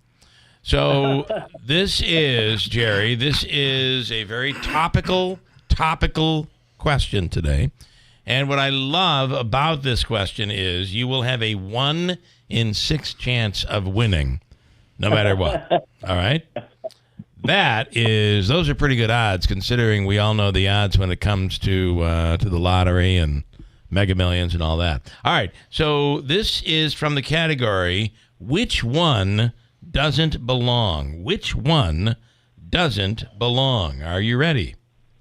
I guess I'm ready. All right, here we go. I'm going to read off some titles. You tell me which one doesn't belong. There will be 6 of them. One doesn't belong. Here we go.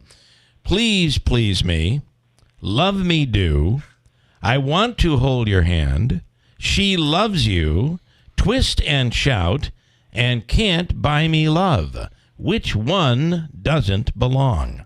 Ready? Go. Twist and Shout. You're going to go with Twist and Shout. Twist and Shout. Is it Twist and Shout? Oh, that was my guess. That's the first one. What are you going to guess, Joe? What are you going to First guess? one. Please, Please Me. Yeah, please. That is incorrect. Professor in studio, Professor Dr. Rick Fenner, do you have a guess? I was going to go with Twist and Shout because I thought all of them were written by Lennon and McCartney, except for Twist and Shout. For Twist and Shout, which was originally an Isley Brothers, I think. Yes. Hit.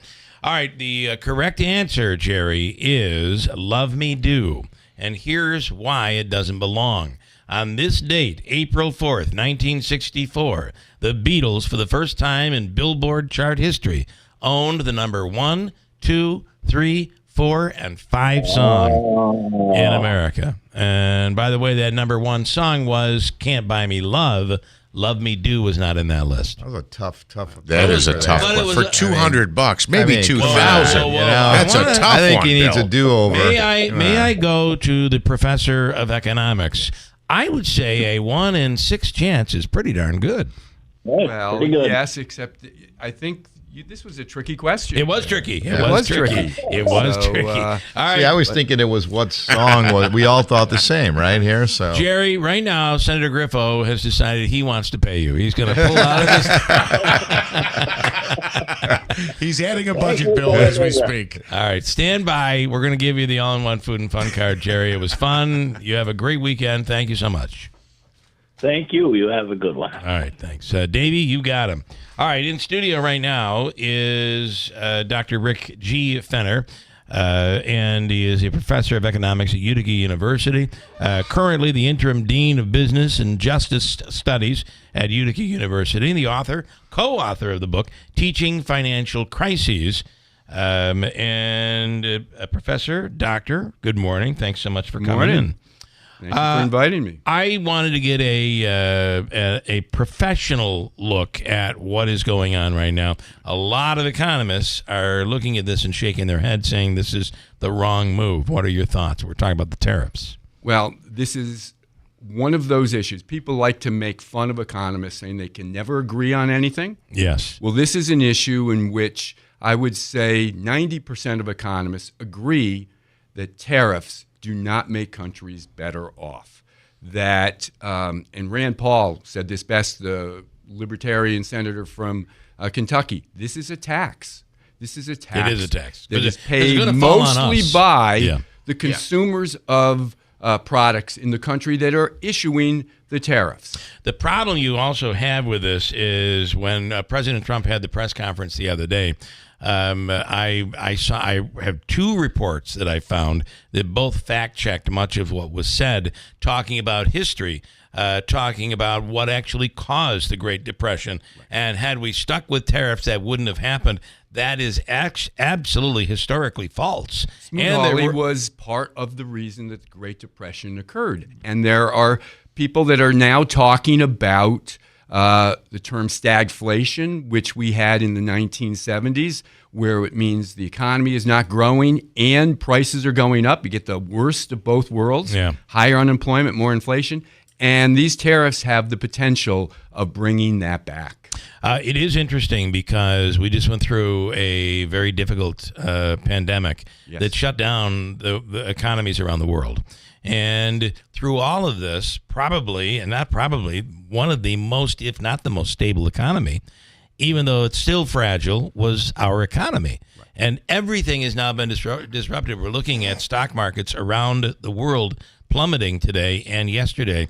Do you fear this could end up having irreversible damage, or at the very least, short-term irreversible damage? Very large in the short run. Yeah.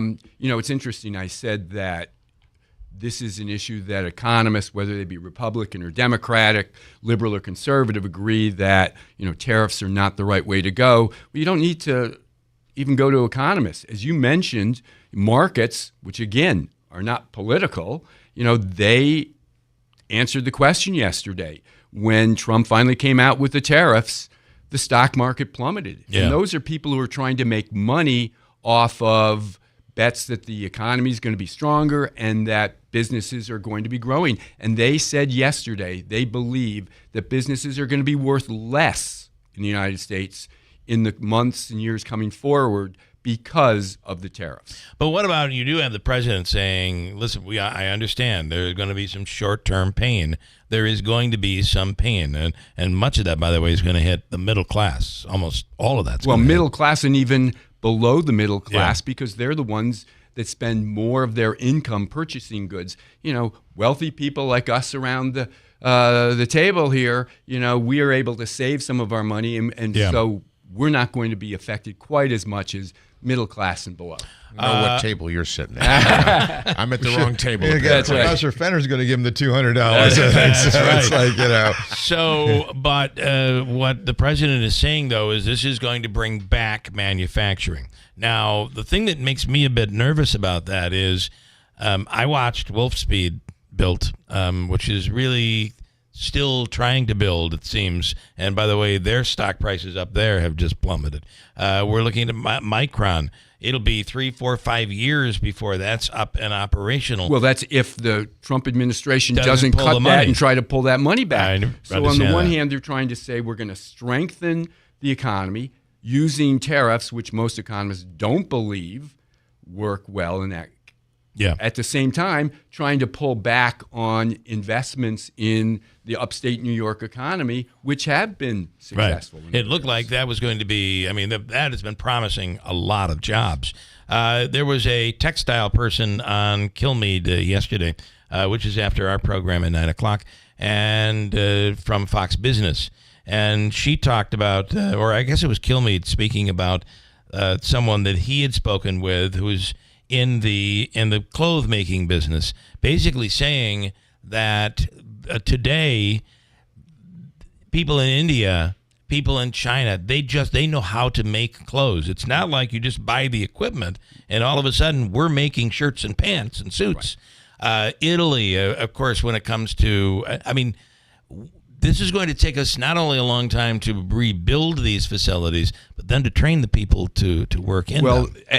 Great points, because we don't have the infrastructure here right now in order to do that. And whether businesses are going to spend the literally billions of dollars to do this depends upon their views of the future. And one thing we've seen in the Trump administration is this, on again, off again uncertainty. Businesses don't like to spend money in uncertain times. Yeah. The other issue is who's going to fill these jobs? Right now, we have an unemployment rate of about 4.5%.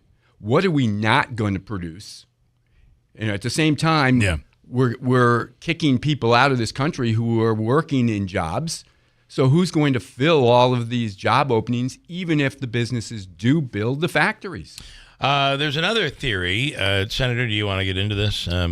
Well, sure. I mean, what I would say right now, and again, I'm not focusing on national issues, and I respect and appreciate the professor's perspective. I think when you look at things historically, right, we lost a lot of business here. People left this country. First of all, I start with believing, and the pandemic demonstrated this, that I don't want to rely on other markets for my medicine and for things like that. When we were worried about certain PPE and we needed certain things during the pandemic, and we had to rely on foreign nations. And some of those things, we should never be in a situation where they can put a stranglehold on us, and then ultimately the people of this country suffer. I mean, if you need certain technology, if you need certain types of pharmacology, things of that nature, I would like to see that being done here in the United States. And I don't know that will anybody hurt. You know what that'll do? If everyone does that, that's going to destroy New York State's farmers, because we produce way more food in New York State than we consume. And New York State farmers rely heavily on exporting, not only to other states, but other countries. But understood, Professor. But what I'm saying is we have lost a lot now, I think, in this country. If you look at businesses have left because they could do it cheaper there, they could find, and what are we doing wrong there? We just need to reestablish, regardless of the politics here, is some prominence where there was a time when you look at the titans of industry here, when we were growing this economy in the 18th century and the 19th century, that you didn't have some of this. Fair and free trade is very important. We've got to figure a way that we do that, right? But you have situations now where they're imposing certain tariffs on us, and we're not reciprocating in that regard. Right. And when how do you justify Canada and Mexico? Well, no, I don't understand. I'm just saying to you, just the point here generally is what I'm saying. I'm not. The policy can be debated, right? And he is an expert in the economy. I am not. I took one economics course. But so the question is, how do you establish free and fair trade? Well, we're not being taken advantage of, and I think the American citizens believe and agree with that. Are we really being taken advantage of? Because the deal that the president has a problem with in Canada, he crafted. Yes, many of that. And now I'll give you an example of something that he mentioned. He said that they have a big tariff on U.S.-produced dairy products. And in fact, that was true, all right? And it did hurt U.S. dairy farmers to an extent. But you know who really was hurt by that? Canadian consumers. They pay 40% more for milk than we do in the United States. So this idea that if we impose tariffs, we're going to be better off, it doesn't happen. What happened during his first administration, he put a 25% tariff on washing machines. He wanted to protect U.S. washing machine manufacturers. What happened? The price of washing machines went up. So families trying to buy a new washer, whether it was a U.S. or a foreign one, had to pay more money. It's a free lunch, and as economists like to tell you, there is no such thing. And I could tell you this, though, from the North Country, when I represented, though, when they did do the tariffs on aluminum, it really helped Alcoa.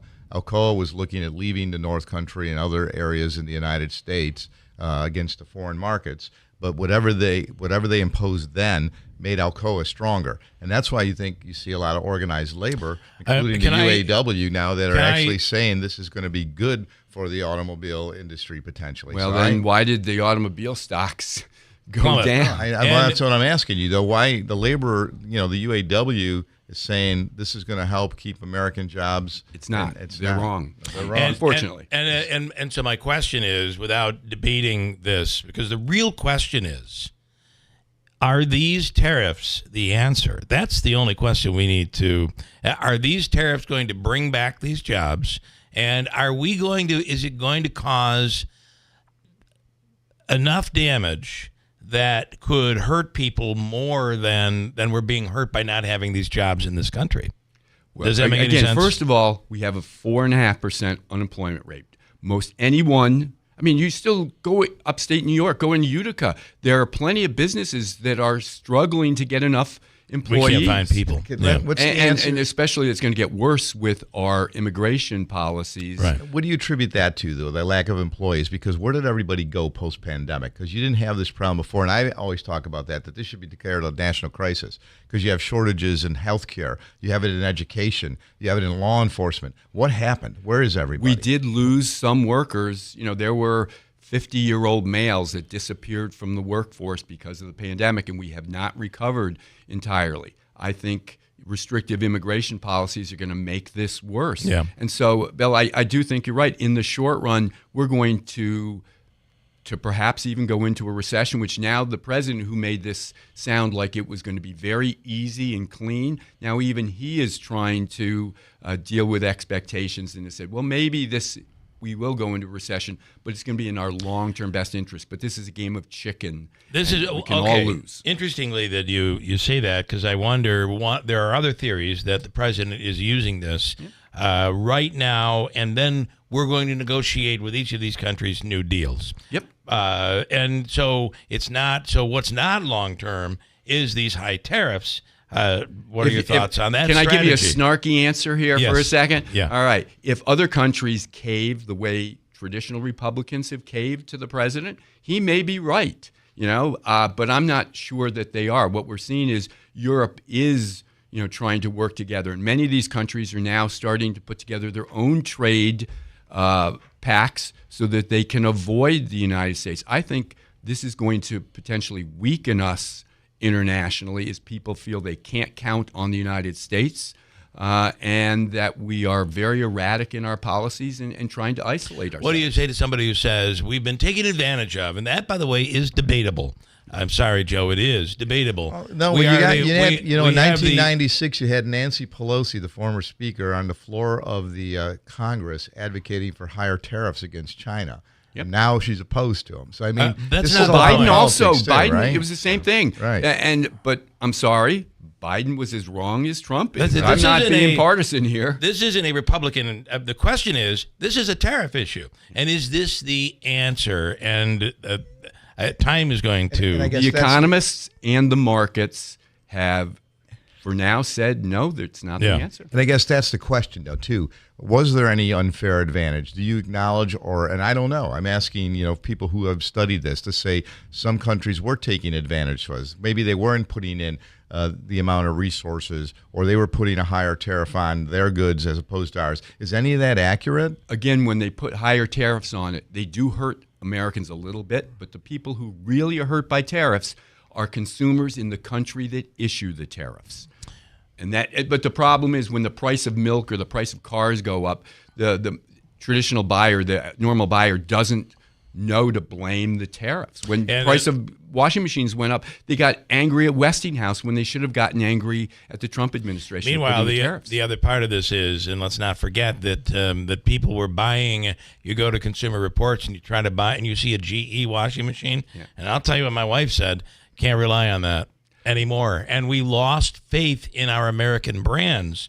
Go back to the 70s when we didn't allow Toyotas and Hondas into this country. Right. What happened? Price of cars went up, and U.S. automakers got lazy and started producing terrible cars. Free trade, international trade, really does benefit all of us. There was some. You can leave if you'd like, but we can talk about this on the other side, just for a little bit, and wrap it up if you'd like. I'm fine. I have a news break coming up. Joe, you're going to be all right. You're going to hang. I'm here. I'm still able to go to the hockey game after this. Yeah, absolutely. No, I just want to. Hey, look. Hold on. I don't mean to cut you off, but we're about to be cut off. But I will give you the first word, I promise, on the other side. We have news, which is straight ahead. Yes, Davey, I missed a break. News is next.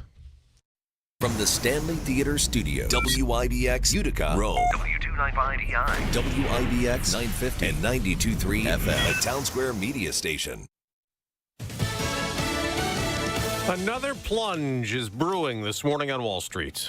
I'm Dave Anthony, Fox News. Dow futures are falling 1,400 points after dropping more than 1,600 yesterday in the biggest sell-off since 2020.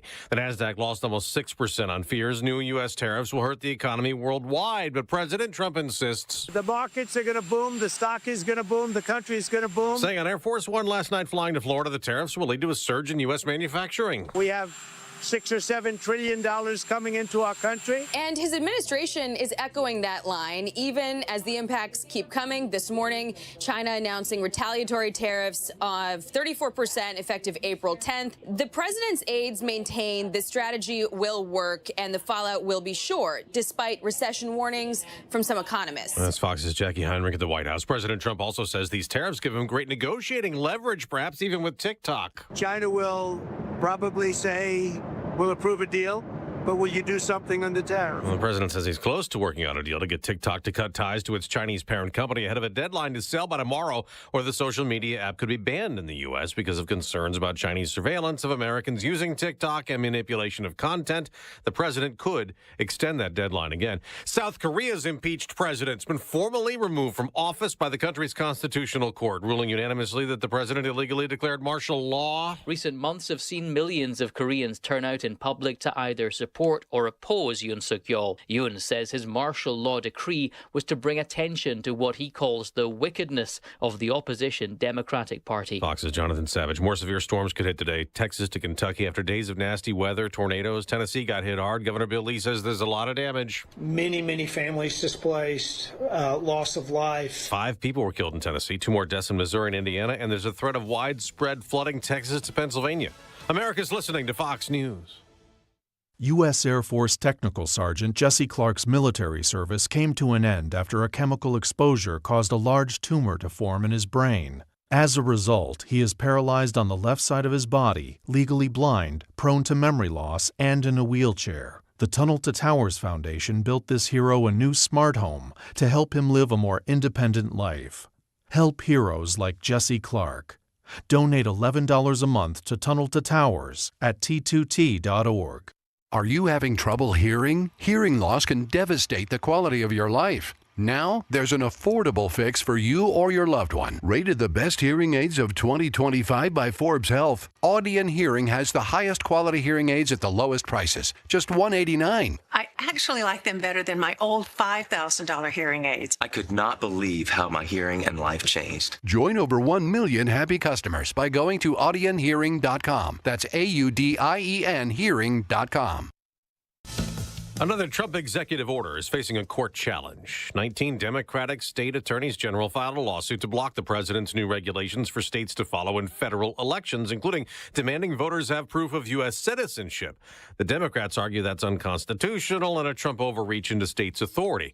Now an update on another legal challenge that has put deportation flights on hold under the Alien Enemies Act, like the controversial ones removing alleged Venezuelan gang members last month. U.S. District Judge James Boasberg pressed Deputy Assistant Attorney General Drew Ensign on why the government appeared to ignore an emergency injunction halting the deportations of migrants to a prison in El Salvador. During the hearing, the judge asked Ensign if he believed the government was in full compliance with the court's order. Ensign said yes, and to that, the judge said, "It seems to me the government acted in bad faith that day." ACLU attorney Lee Gillard. The judge was very interested in knowing who exactly was told about his order and what the directions were. Boasberg said he may issue a decision on whether the administration is in contempt as early as next week. In Washington, Jill Nato, Fox News. We will get an update to the economy later this hour. The March jobs report expected to show a slight slowdown in hiring from February. Economists expect about 140,000 jobs were created last month. The unemployment rate is forecast to remain at 4.1% for a second month. The report will be closely watched amid ongoing Fed rate policy uncertainty. With inflation still persistent, any signs of unexpected strength or weakness in job growth could influence expectations around the timing of potential interest rate cuts. That's Fox's Hillary Barsky. Now, the stock market could be affected by this jobs report as futures plunge on tariff concerns. The price of oil also down big, more than 8%. At $61 a barrel. That's a 4-year low. I'm Dave Anthony, and this is Fox News.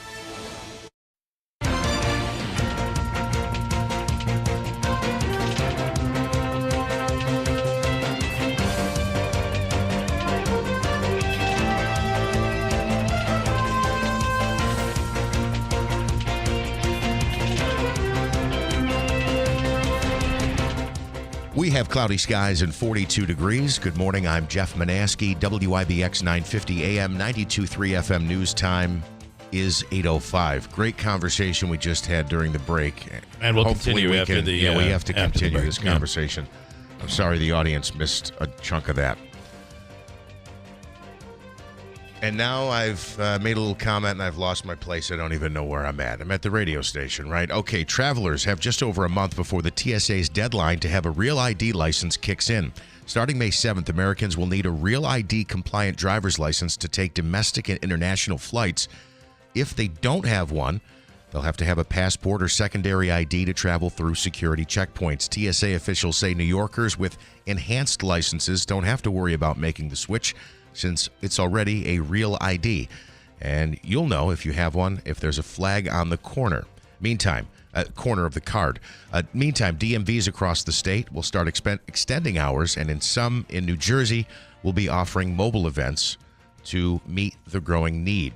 Ford is extending employee discounts to customers as auto tariffs are going into effect. The Trump administration imposing that 25% tariff on imported vehicles. We're having some of that discussion here this morning on the Keeler Show. Stay tuned. We'll continue it in a moment. The automaker's campaign is expected to run through June 2nd. It applies to Ford and Lincoln vehicles. Ford's director of U.S. sales and dealer relations says that while inventory levels are, quote, super healthy, this program aims to calm the uncertainty that is growing among customers. Members of a Mennonite church are at the epicenter of a measles outbreak in Texas. There are also at least 16 measles cases in a Mennonite community in Mexico, about 5 hours south of El Paso. The World Health Organization believes there is a link between the cases in those two communities in Texas and Mexico. The measles outbreak has also spread to New Mexico, Oklahoma, and Kansas. It's now up to over 500 cases. Of course, former President Barack Obama finishing his latest visit to Central New York last night, and our very own Bill Keeler was in attendance. The ex-commander-in-chief spoke at Hamilton College in Clinton, part of the school's Sacerdote Great Names series. A crowd of about 5,000 people packed the Margaret Bundy Scott Fieldhouse to hear the former president discuss a variety of topics, including the state of our country today. Unfortunately, about 250 of those who had tickets had to be turned away. Former Presidents Bill Clinton and the late Jimmy Carter also appeared as part of the Sacerdote Great Names series in 2004 and 2001, respectively. A peek ahead to the forecast next week says we might see some snowflakes. Hopefully not. Before we get there, here's what we can expect this weekend.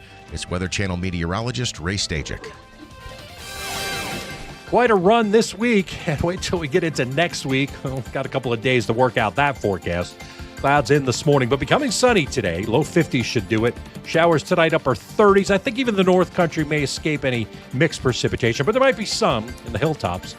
Saturday, a few showers around near 50 with a gusty breeze. Showers are likely early Sunday, 50. I'm meteorologist Ray Stajic at the Weather Channel on WIBX 950 AM and 92.3 FM. Cloudy skies, 42 degrees. WIBX 950 AM, 92.3 FM news time is 8:08. All right, moving quickly in sports, the Yankees were able to salvage the finale of that three-game series against the Diamondbacks yesterday in the Bronx, the final 9-7. The Mets were off yesterday. They'll open up their home opener at Citi Field coming up this afternoon. They host the Toronto Blue Jays. Up next for the Yankees, a visit to the Pirates later this afternoon. The Knicks hoping to have their star back this weekend. Guard Jalen Brunson returns to practice after suffering a right ankle sprain last month. Brunson averages about 26.7 dimes and 3 boards a game.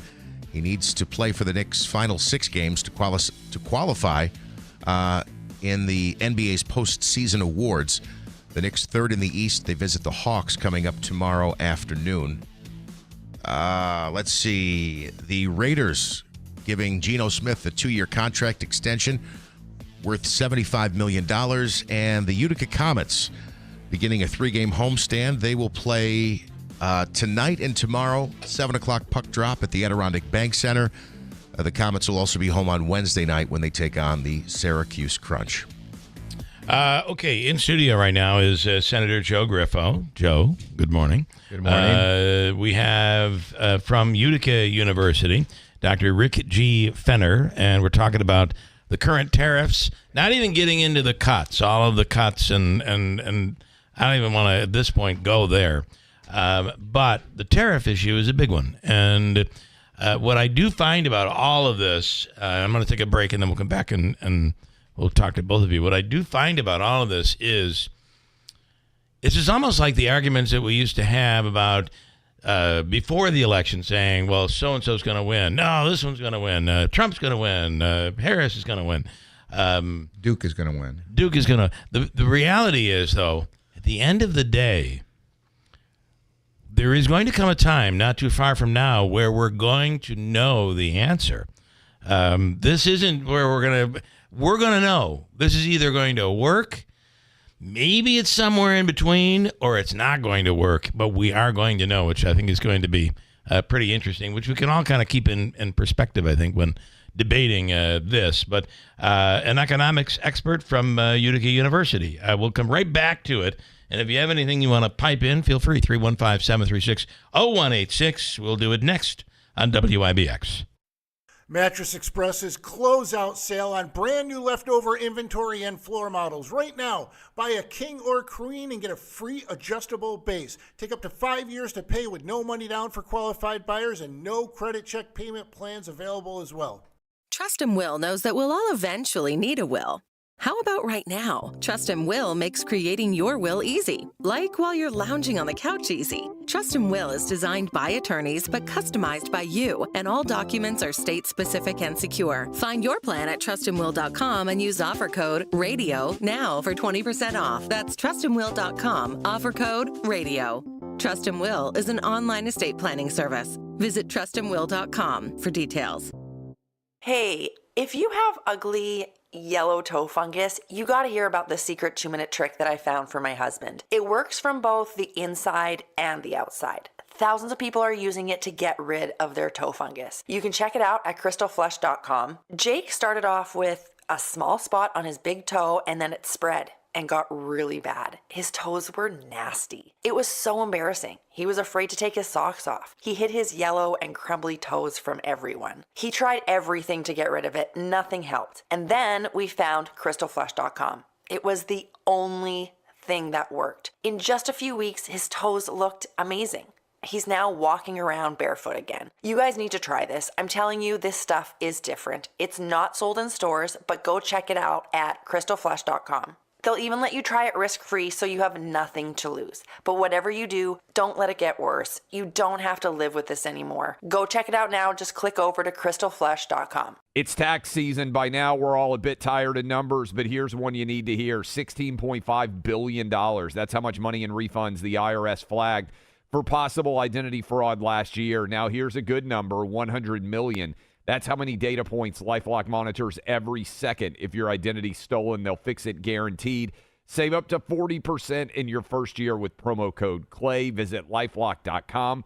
That's LifeLock.com, promo code CLAY. Terms apply. Before there was social media, streaming, and even color television, there was radio. Remember the golden days when you had to tune in to hear what happened to Hopalong Cassidy, or perhaps the Green Hornet? What if you could relive those days again? Hi, I'm Greg Bell, the host of When Radio Was, a show that's dedicated to the very best of radio's golden age. From classic performances by Jack Benny to tales of terror on Lights Out. It's all here on When Radio Was, starting every Sunday at 11 p.m., only on WIBX 950 and 92.3 FM. Which classic broadcast will you hear next? WIBX. This is Keeler. WIBX 950 and 92.3 FM. Now back to the Keeler Show.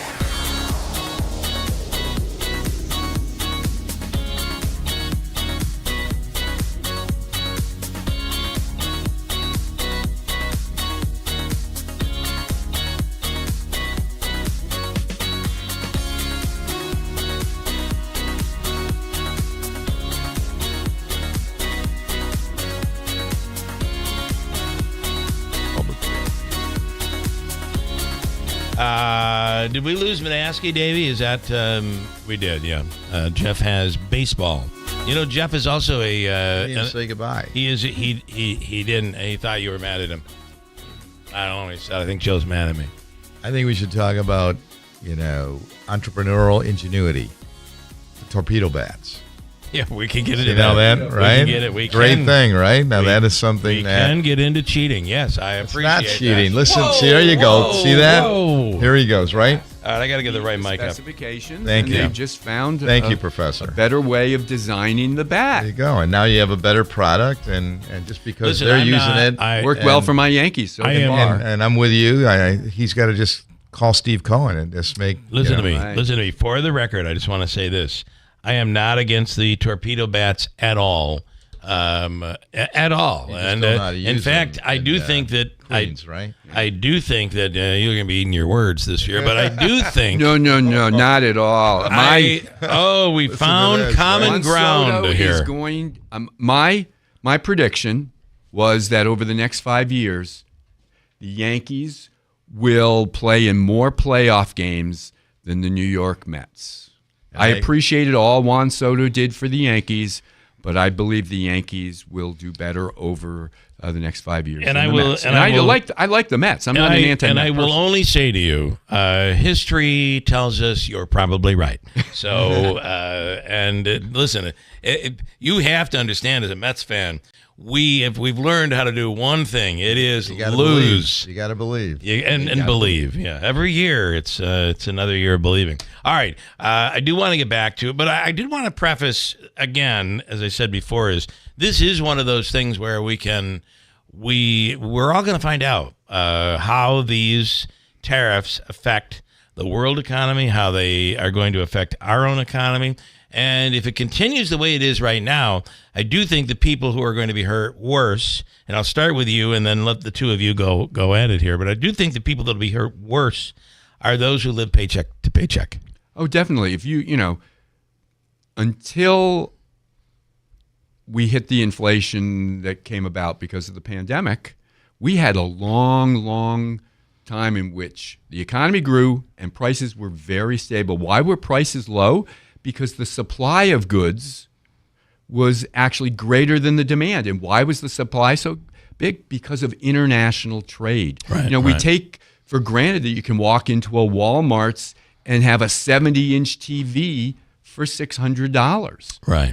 What economists say is buy from whomever can produce it least. If we had a 10 or 15% unemployment rate, I might say yes, we need to do some things to put American workers back to work. But at 4.5%, we have them working. And so we need to take advantage of workforces around the world to help us. Now, Joe, you had said, Senator Griffo, I'm sorry. It's okay.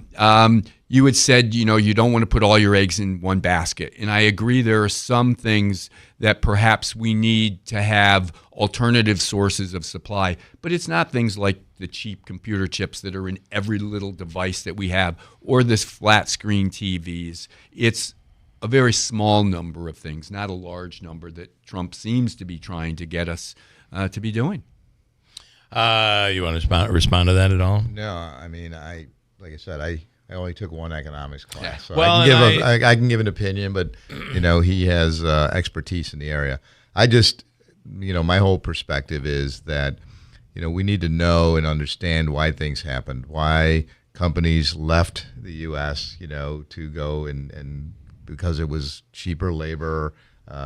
We have to always look at the work product and whether it's a quality product or an inferior product. I think we also want to achieve fair and free trade, as we talk about and here. And so if we can bring industry back to the United States, that's a good thing, and keep people working. If we can level the playing field so that we're not being taken advantage of, I think that's a good thing. But how you go about that and what works, there are people that have expertise in that area. Well, we have had, if you notice, a number of European automakers now do have plants here in the United States. And so they've also tried to diversify where they're producing things. Again, I until inflation hit, and let's be honest, that's what put Trump in the White House because of Biden and him being blamed for that. Up until that point, we were able to buy more and more stuff at lower and lower prices. The international economy was working pretty well. And then we had the pandemic, and obviously everything fell apart, and we're still struggling to get back to normal. Speaking with, in studio, of course, Senator Joe Griffo. Dr. Rick Fenner is a professor of economics at Utica University. One of the issues is going to be if this is the other part that no one is talking about. And again, correct me if I'm wrong. Same thing with you, Joe, and I know you will correct me if I'm wrong. But one of the areas is is cheap labor. We're blaming NAFTA. The reality is NAFTA, when you look at the statistics, NAFTA really did not play that much of a role in where we are today. It's the Chinese. And it's the fact that they can produce so cheaply. So let's say we're not gonna deal with that cheap labor anymore. We're going to pay people. We're going to have Americans. They're going to make the money that they deserve. Are we as Americans, and I'll ask both of you this, are we prepared to pay $1,500 for that TV as opposed to $600 for that TV? Because if we start paying American labor and not being able to take advantage of those cheap labor costs in India and in China, we're going to pay more for stuff. Are we as a country prepared to pay more? And I kind of wonder. Who wants to take I'd that? say the last presidential election tells us no. Yeah. Joe Biden lost this election because of the economy. Yeah. Obviously, the big story was it was so much more than that, but everybody was talking about the eggs.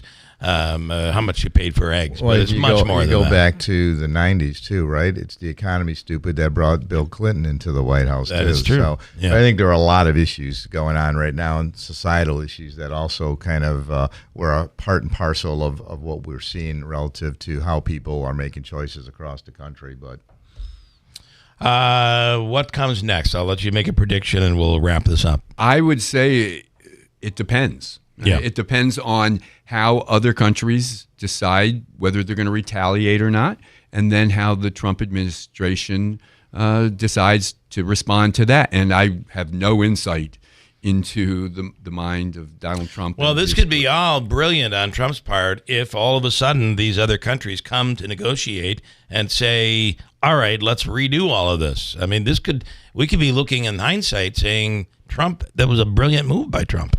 But to me, it's a game of chicken. Yeah. And if they don't and they do retaliate, do we end up with an international trade war? And what will that do not only to our economy, but economies around the world? Yeah. And will it chase some people away from their faith in the United States, which they're already having because of some of the other decisions that have been made by this administration? Yeah. All right. You want to add to that? Okay. We appreciate it. Thank you. By the way, your book is Teaching Financial Crises. You're the co-author of that Yes. book, right? And that would be something more for... Actually, it's a set of lessons plans that were written for high school students through the Council on Economic Education to help them learn about financial crises. Do we still teach economics in schools, high schools? We do. Okay. intro economics, right? The basics? Well, they Or- teach or the advanced? basics, yes. Right. New York State doesn't require some, but some states have a much stronger requirement for economics than New York State does. And you have a basic entry course too, right? At the college, university, at right? the university, Yeah, yes. yeah. I will tell you that... But I took the intro to economics there. Utica University, Utica College at the time. I will tell you that my wife feels... I was at SUNY. Oh, you were at SUNY. Yeah. I will tell you that my wife feels that I went to school at Mohawk High School, Mohawk Central School District, which is now down in the valley, now a part of the Central Valley Academy School District. My wife feels that school totally let me down and did not teach me how to deal with money like she knows how to deal with money. So Well, you needed life skills too, but apparently, Joe, apparently I did. And apparently they didn't teach that either. That's terrible. I hope you come back. Anytime. Thank you. All right. Thank you so much. Dr. Fenner, nice Dr. to see Fenner. you. Nice seeing Quick, you too, quick break. Senator. We'll come back and we will get into another really fun issue, and that is this ridiculous budget that is in New York State is really late again and out of control. And we'll talk to Senator Griffo on that. Coming right up at WIBX. Coming Saturday, April 5th.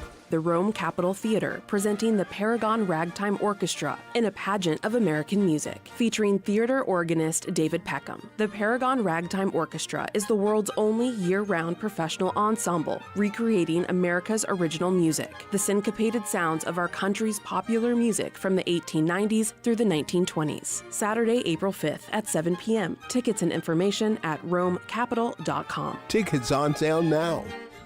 This is Dr. Robert Fleischer, urologist with Upstate Urology at Mohawk Valley Health System. Prostate cancer is the most common cancer and second leading cause of cancer death in American men. Early detection is critically important in managing this cancer and improving survival. I strongly encourage all men aged 45 to 75 to get screened, and you can do so at one of our free prostate cancer screenings. For more information or to register for this free screening, please call 315-624-4600. 315-624-4600. ¿Sabías que el cáncer de próstata es el cáncer más común y la segunda causa principal de muerte por cáncer en los hombres estadounidenses? Se recomienda encarecidamente que todos los hombres de entre 45 y 75 años de edad se hagan la prueba de detección. Puedes hacerlo en uno de nuestros exámenes de detección de cáncer de próstata gratuitos. Para obtener más información o registrarse, visite mvhealthsystem.org/urology o llame al 315-624-4600. Hey, if you have ugly yellow toe fungus, you gotta hear about the secret 2-minute trick that I found for my husband. It works from both the inside and the outside. Thousands of people are using it to get rid of their toe fungus. You can check it out at crystalflesh.com. Jake started off with a small spot on his big toe and then it spread and got really bad. His toes were nasty. It was so embarrassing. He was afraid to take his socks off. He hid his yellow and crumbly toes from everyone. He tried everything to get rid of it. Nothing helped. And then we found crystalflesh.com. It was the only thing that worked. In just a few weeks, his toes looked amazing. He's now walking around barefoot again. You guys need to try this. I'm telling you, this stuff is different. It's not sold in stores, but go check it out at crystalflesh.com. They'll even let you try it risk-free so you have nothing to lose. But whatever you do, don't let it get worse. You don't have to live with this anymore. Go check it out now. Just click over to crystalflesh.com. This station is brought to you by John's Mobile Home Parts and Accessories in Oriskany Falls. For all your mobile home needs, it's worth the trip. Visit johnsmobilehomeparts.com for more info. WIBX. This is Keeler. WIBX 950 and 92.3 FM. Now back to the Keeler Show.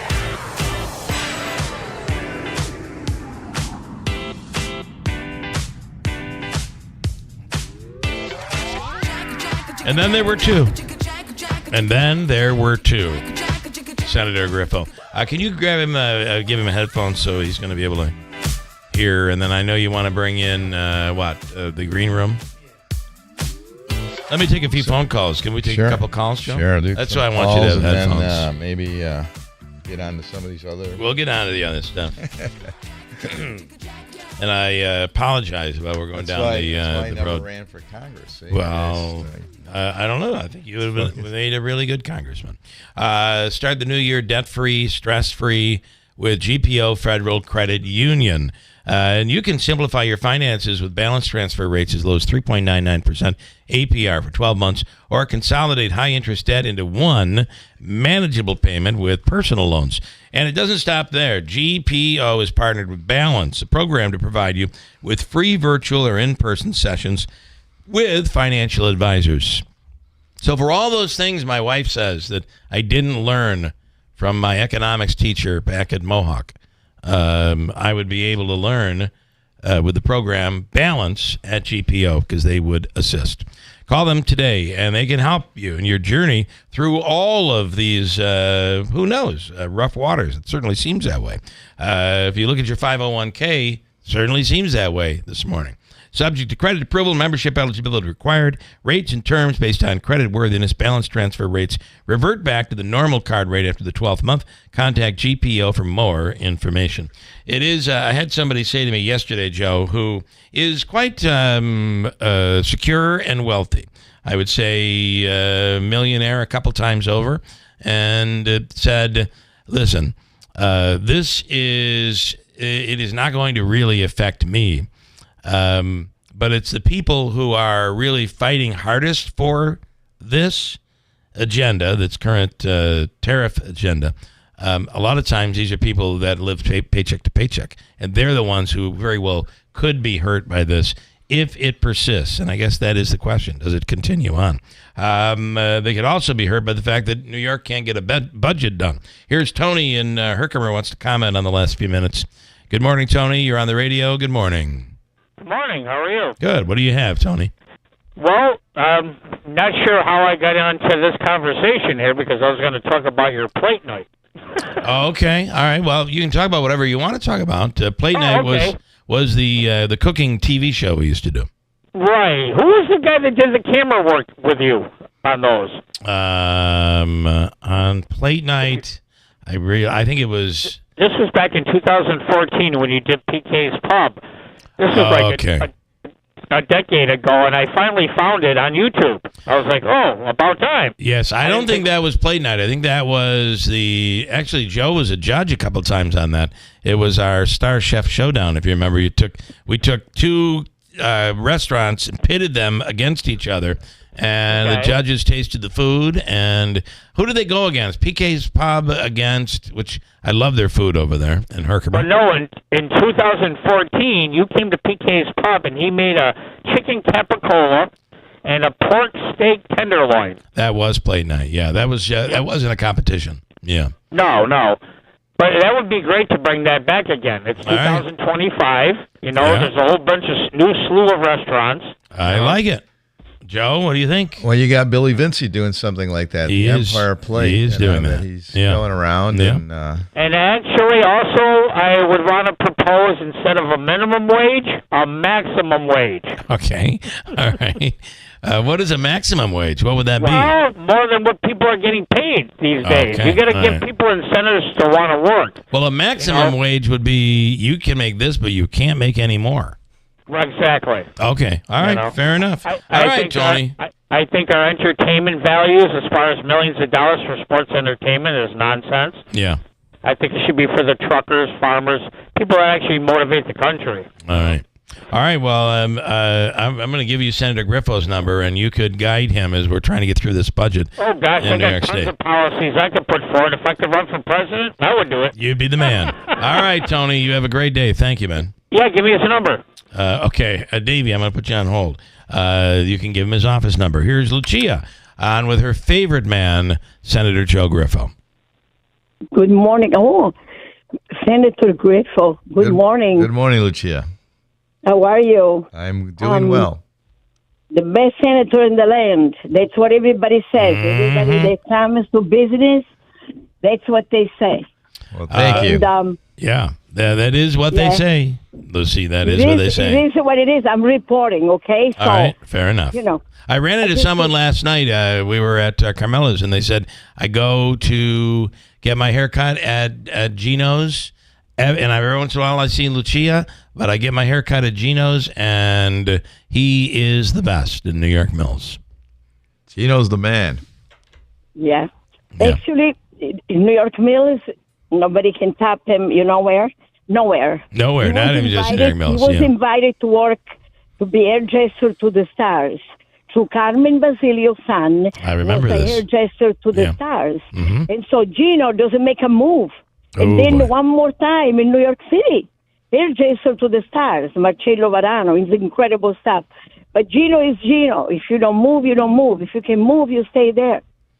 Well, what are you gonna do? It is what it is. We're glad he stayed there because He's helping people around here look good. And Lucia, you know, if I had hair, oh boy, you know where I would be. You used to come, remember? I do remember. Me and Brad Davies in those days. And Brad, I love Brad too. Oh my God, Brad! And we used to go out and do all kinds of stuff. You know what? I remember when you brought your wife there. Do you remember? I do. Yeah, I do. Nobody was supposed to know that you were dating her. Mm-hmm. You didn't even tell me the time in the shop. We don't want to talk about that, do we? We're going to keep that quiet still today, right? Still today, after 25 years, you said you've been married. Yes. Beautiful. All right, Lucia. I just want to correct you when you say something. Okay. All right. You got to say it perfect, all of you. Okay. I don't know how Senator Griffo says. You got to say latte. Latte. It's milk. Latte. Milk. They say latte here. Latte. Latte. Okay, so how should it be said? Latte. Latte. Latte. Latte. And like a latte. Is that how? Latte. Okay. Yeah, well, yes and no. You got to say latte. Latte. The L kind of soft. Latte. Yeah. Latte. Latte. Perfect. Latte. Latte. Oh, thank you. Latte. All right, thank Yes. you. Thank you, Lucia. Thank you. Thank you, Senator Griffo. Have a good day. Ciao, ciao. You have a great You day, too. too. Ciao. And then one more. Hello, Stefan. You have 15 seconds. Ready, set, and go. Actually, this is Gary Cohen. I was at the Syracuse Mets game on Tuesday, and I got a foul ball, and I got the hat that they were giving away. Oh, that's awesome. And did the Mets win? They lost to the Scranton Wilkesville Rail Riders. Okay. All right, Stephen. Thanks for the update there, and glad you got back. That's always big. Yes. All right. You have a great day. Thank you. Bye, Bill. Goodbye, Stefan. Goodbye. Okay. Donna is in studio along with the director of Stephen Swans. Is that yes? And what is they didn't put your name down here, so I don't have your name. My name is Trisha Barone. Hi, Trisha. Good morning. Good morning. How are you? Good. All right. So what do we have going on here, Donna? Okay. Well, a couple things. But next Sunday, the 13th, April 13th, starting at 2, we have a huge fundraiser for Anita Stephen Swan Humane Society. Nice. It's called Rock for the Rescue. It's our 4th one. It's at Nothing Fancy in Vernon. And it, kind of stars my band Screaming Nurse. Of course. Of course. We put it all together. And we've got some great soloists. We've got duets. We've got the Enchanted Broom Crew dancers. They're going to be there. I will unveil my John song, Stand Up and Line Dance Against Cancer with the Broom Crew. Okay. All right. We just did a video with Rich Masucci for that. Nice. We have Kate's Character Corner.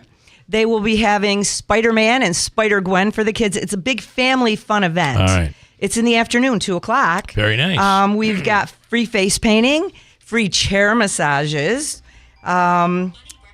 We've got a call coming in. all kinds of fun stuff. That was for the Easter Bunny. Okay. We've got Peppermint Poodle. That's right. My husband will be Peppermint Poodle. That's right. He's a sport. Very nice. Just a great musical event. Lots of great vendors and fantastic raffles. So many businesses from the area. My heart just. When is the? What do you want to add? I see you've got a whole bunch of stuff. I do want to add the fact that this is also an adoption event. So we will have dogs on site for adoptions. Okay, awesome. Excited. Oh, yeah. Yes. All right, and times, when it is, all of that information. Well, it starts at 2:00. Okay. On the 13th, Yep. next Sunday Next at week. Nothing Fancy. Okay. That's in Vernon. Screaming, we have Ann Weeder. She's actually in Screaming Nurse also. She's going to be doing solo starting at 2. And then at 2:30 to 3:30, Screaming Nurse. You don't want to miss that because we don't play that much. We just do fundraisers and stuff. All right. And we are all into Anita Stephen Swan Humane Society. We will do anything for them. Okay. We love animals. And then we have Goldie Rocks. Spence, he plays guitar in the band in Screaming Nurse. He's going to be with his girl Tara. They're going to end the show. The Enchanted Broom Dancers. Music. It goes right to kids, 5:00. 2 to everything 5. going on all day long. Nothing fancy. Next Sunday. Anything else you want? Kid people to know? friendly event. That's Lots right. of free things too. We're giving free things away. But the dog adoptions. I mean, we want to make awareness, especially for Sure. get a dog, love a dog. Do you want to They add need to your this, Joe? love. You look like you want to add something here. No, I think it's great. I mean, I absolutely love Steve dogs wants too. But Steve wants to say something. No, he can't. Yeah, he at can. this point. What do you want to say? I just wanted to say that I adopted my dog, Archie, Okay. from Stephen Swan, Anita Stephen Swan. He's the best dog in the world. Is he a support dog for you, or just a great dog? He's probably a support dog. Probably I a need a lot support of dog. support. Thank All you right. for bringing that Well, up. I'm just saying. I didn't know. Everybody Yes, has he's a support dog. He goes to doggy daycare, and she wanted me to let them know that I got it from Anita Swan, and it's the best dog I've ever had. All right, that's awesome. That's very cool. And he's healthy. I mean, absolutely. And I just want to say that Donna has been such a superstar volunteer, and we are doing everything that we can do at the shelter at this point since I've been in to actually build a volunteer and foster program. We do have a few other events coming up. We do have a tiny $2.1 million budget, and we do not have federal and state funding like the People Business does. So every penny that we can bring in helps the shelter so very much. And I just wanted to do a shout out really quickly. Next Wednesday, April 9th, we're doing a Pucks for Paws event at the Comets versus Crunch game. We'll also have dogs to adopt there, baskets to raffle, lots You of can fun adopt a ice dog right games. at the game. Right at the game. All right, that's cool. That proceeds will be matched by the Staffworks Fund. We love Staffworks. That's right. And then on April 30th, this is our 115th anniversary for our organization. And on April 30th, we are doing our last and very final telethon. This is a $100,000 plus fundraising event, and Staffworks will be matching on air proceeds. And lastly, I just want to do a quick save the date on May 13th through November 6th. We will be doing our big raffle this year. We will be selling $3,500 tickets within 6 months. We have 4 prizes given, totaling $117,500.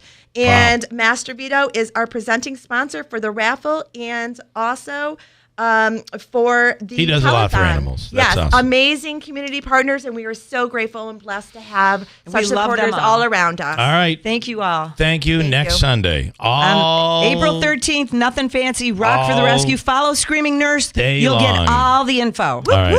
And Anita's. Senator Griffo will be there. He's just committed to We'd it. love to have him it's there. Passover and Palm Sunday, too. So It we is. got a lot going on. There's a lot And he happening. can sing with me. Let me break. Thank you, guys, and good luck. And thank you, Dave. Thanks. Good. Quick break. It is 8:42. We'll talk with Senator Griffo next. Cancel whatever is afterwards. It's duplicating. They're both the same interview. It doesn't make any sense. Yeah, I know. Gone. Okay, got a break at WIBX. Trust and Will knows that we'll all eventually need a will. How about right now? Trust and Will makes creating your will easy, like while you're lounging on the couch easy. Trust and Will is designed by attorneys but customized by you, and all documents are state-specific and secure. Find your plan at trustandwill.com and use offer code RADIO now for 20% off. That's trustandwill.com, offer code RADIO.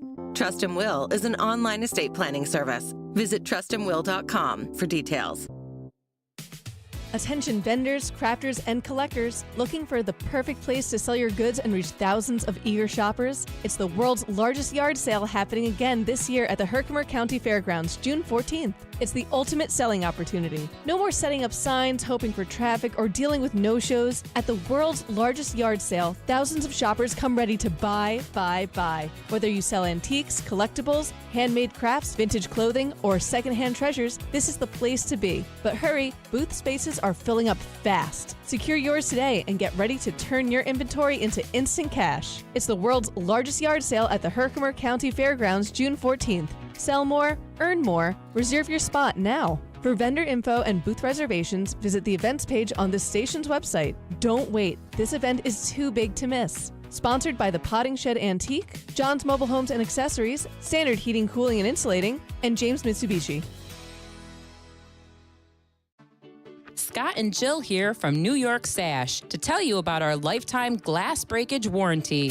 If the glass on any of your New York Sash windows breaks for any reason, we'll fix it for free. If a rock gets thrown by a lawnmower, New York Sash will fix it for free. If the kids are playing hockey and a puck smashes through the window, New York Sash will fix it for free. If by bad luck or bad aim or bad timing or bad anything, you break a window, New York Sash will fix it for free. We don't cover acts of God. Those are covered under your homeowner's insurance. But besides that, New York Sash will fix broken glass for free. Forever. No deductible, no trip charge, no kidding. Drop by our showroom at 349 Oriskany Boulevard in Whitesboro. Call New York Sash now and get 15% off windows, doors, or bathrooms. 315-624-7344 or online at NewYorkSash.com. That's NewYorkSash.com.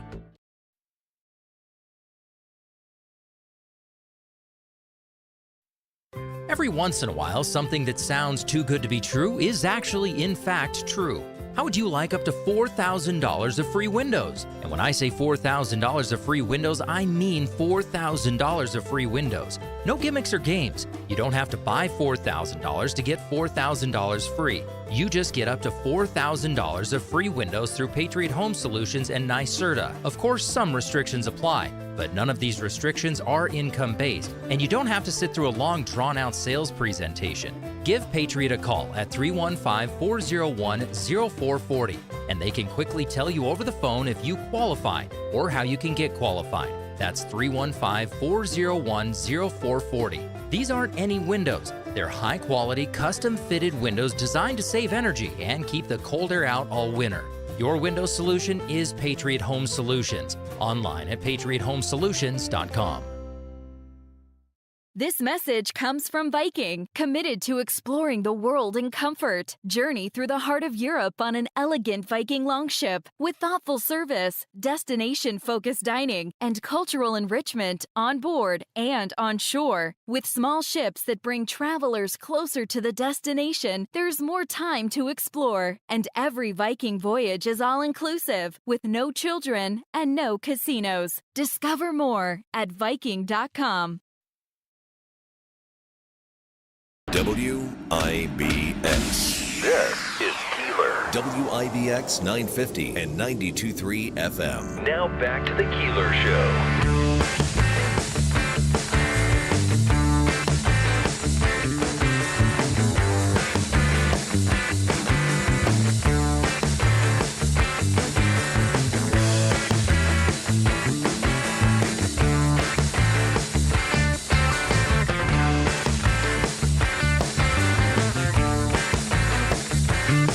Do you think the arguing that has gone on this morning and the chaos with Donna, who always brings chaos into the studio, do you think that's something? Wait till you get a load of what's going on in Albany right now, where it's just completely. I do think that there's and we've got like 10 minutes to hit this. I do think that there is something to be said here for. Look how the governor is handling this budget. Look how the governor is handling a bail reform. Look how the governor is handling raise the age. Look how the governor is handling the HALT Act. Look how the governor is handling the prison debacle. And you have, that's just 5 little things. Where is the leadership? There is no leadership coming from this governor right now. Yeah, when you look at some of the issues. First, let's start with corrections right now. We talked about the crisis there. They have there's 2,000 shortage of manpower there right now. There was a walkout. It was based upon security reasons and concerns, and people were not paying attention. So what you did now is you brought the guard in, and that's not the appropriate use of the guard either. It was needed because you can't just have the prisons run amok. Right. But on the other hand, right now, the answer here, in my opinion, is that you've got to resolve this issue. The governor has signed clean slate, which means that they wipe the records clean of everybody. So what we're suggesting is, look, face reality. You have a lot of problems. Let's go back again. Let's offer an amnesty program to bring those people back that walked out. There needs to be a consequence because there was a violation of the Taylor law, and there are a number of things they could do that way. So, they can make them retrain. They can have to retrain, maybe. Right. Well, they could do a lot of things. You could put them on probation. There are a lot of things that could and should be discussed so that there's a consequence saying to what happened in accordance with the law. Because you're now. But on the other hand, 2,000 people go back to work. The guard needs to be brought back to what they're supposed to be doing, their everyday jobs or their federal jobs in some cases, the Air Guard Reserve. So I think that solves that problem. We just got to address it. And we were at a 2,000 CO shortage. Right, yeah. We're now add 2,000 of that. We're now at 4,000. It's crazy. Yeah. And you got a system. So then the answer is let's release people early now, 4 months early. Now, is that going to cause a greater risk to society? That remains to be determined. And as somebody said, well, you're in corrections. It's supposed to make you better, right, when you get out. But there is some level of recidivism, too, that occurs. But the point is that's not the answer. The policy, you're making a policy because you don't have the manpower to deal with the problem. And so I think this has to be addressed. And now there's philosophical and ideological issues here, right, from some of my colleagues who believe in elder parole. They think that if you're 55 and you've served 15 years, regardless of what crime you committed, you should be let go. Yeah. I mean, this is ridiculous. And that's where there's differences in society philosophically and politically. So then fast forward into the budget now, you're putting in these policies like discovery. Discovery is a problem because, first of all, they never talked to the DAs before they implemented the policy. For people that aren't following this stuff, talk about the negatives of the discovery that's being proposed. Because ultimately, as a defense attorney would say, discovery is extremely important. However, this seems to go too far. Yeah, well, first of all, it's what's already existing right now because they did something already. And what we're trying to do is just bring it back to get it to something where you want to basically prevent cases from being thrown out of because of minor technicalities. You actually want to ensure victims have their day in court, which is not happening right now the way it could and should. And you want to support law enforcement in basically holding the criminal accountable. So what we did when they made these changes with bail and things of that nature is it just skewed the pendulum. And now we're having those issues I just addressed. The governor has finally recognized because of the public outcry and working with the DA's Association and others who have been very strong advocates in saying that we need change, even in the judiciary. Giving judicial flexibility to the courts would be something that would help. So they're trying now to move to fix a problem they created, basically, because they did not consult and get the input from the people on the ground. But we do that regularly in Albany. And I don't want to say we, they, I should say. It's how we got bail reform in the first place. Well, it's how you did an educational policy. Why would you talk to teachers or administrators about educational policy? Because these politicians know best. Yeah. And I think that's part of the problem here. And so now there's discovery. Then we can go into the things that everybody has, the mask ban. I mean, really, clinically, yes. If you want to use a mask, you need to. But you don't need to have masks in many of these. Like you talked about the freedom of expression. Yes, free speech. But you don't need to have a mask on when you're doing that. Right. Then you go into the schools and the cell phones. I believe they are a distraction that are a reflection of contemporary society. But is the right way a ban bell to bell? The teachers union supports that. I respect that because their input is important right now. But and then this also could be a tool, some people have said. So how do we address that then? It could also be an incentive. Correct. But how we address it now is you want to put a ban on. And I heard somebody talking about the cost associated. Well, the cost associated are a result of putting them in those bags and things of that nature. One of the thoughts I had is, why don't we control it? First of all, I think it should be a local school district decision. That is the Republican way. It should be a local school district decision. Leave it up to the district. But a suggestion I would have is, how about you ever go to events right now? That's when I talk about bringing common sense back. Yeah. Go to an event and they say silence your phone or turn it off. Why couldn't we do that at every class? The kid can go in, but he's required to turn the phone off and put it on the top of his desk so the teacher can see where it is. Yeah. And you resolve the problem. Now there's no distraction, right? Nobody's sitting back there because you can see where it is and you know it's closed. But I think schools are already addressing this. You got to rely on your superintendents and your boards of education to be able to. Absolutely. But think about this proposal I just gave you. That almost is too simple, right? Instead of saying we're going to put them in bags, you're going to have to put them in this main area. Or parents that have expressed concern because if they want to communicate with their child. So, I mean, we need pragmatism and common sense. Dumbest expense back to government. That we do not need, right? And I wouldn't be a bit surprised if they passed that. Well, right now it's part of the budget. The governor's insisting that she won't, which is, again, what we talked about. It's wrong and ridiculous that we can't fulfill and meet a deadline. The penalty for that, somebody would say, what's the penalty? Well, the legislators are not being paid. The governor still gets paid. The staff are still being paid. So there is some penalty there, but it's still not an incentive. So you don't get paid with the budget not on time. No member of the legislature gets paid right now as of April 1st. Wow. Assembly, Senate, no matter where you are. So these tariffs have really got to be hurting you. But my point is that's not even the issue. I just want people to know, because somebody would say there should be a consequence to you guys. Well, the consequence is on the legislature. The problem is you in the minority have no way of passing this thing on your own. Correct. That's the problem. But yet you have the input and the ability to again, as we're doing today, to bring the discourse to where it needs to be, hopefully where people can then express themselves, and the other elected officials who are their representatives would then start to listen and pay attention. What is holding all of this up? Those four issues that I just told you about it. And that's another thing. Why policy and a budget? What is interesting, though, is these are Democrats arguing with Democrats. Correct. Yes, you have one-party control with significant majorities and a Democrat governor, and they can't get it together to get something done. But I think it's also... Is it the Senate? Is it the Assembly? Or is it two factions inside the Democratic Party in both chambers? I think it's both in both chambers. And the governor's starting to realize with her poll numbers slipping so significantly that if she doesn't start listening to the people who are saying, we don't like what you're doing in criminal justice, we don't like the way the prisons are being run right now and what's happening in the prisons. Look, these are issues that require attention and solutions. And right now, you're not seeing that. And the problem is some of those people... And the budget is on, and the spending levels are outrageous. And some of the $250 billion budget in New York State this year. And some of these people on the prison issue want, some of these Democrats downstate want these prisons to be... The closed. Solution is to close them. Right. So it is just the other a mess. issue the governor actually has, and it's something I agree with, but in the end... Our votes will be determined based upon what they put together, because that's another problem we've always discussed. It's an omnibus bill as opposed to issue by issue, involuntary commitment.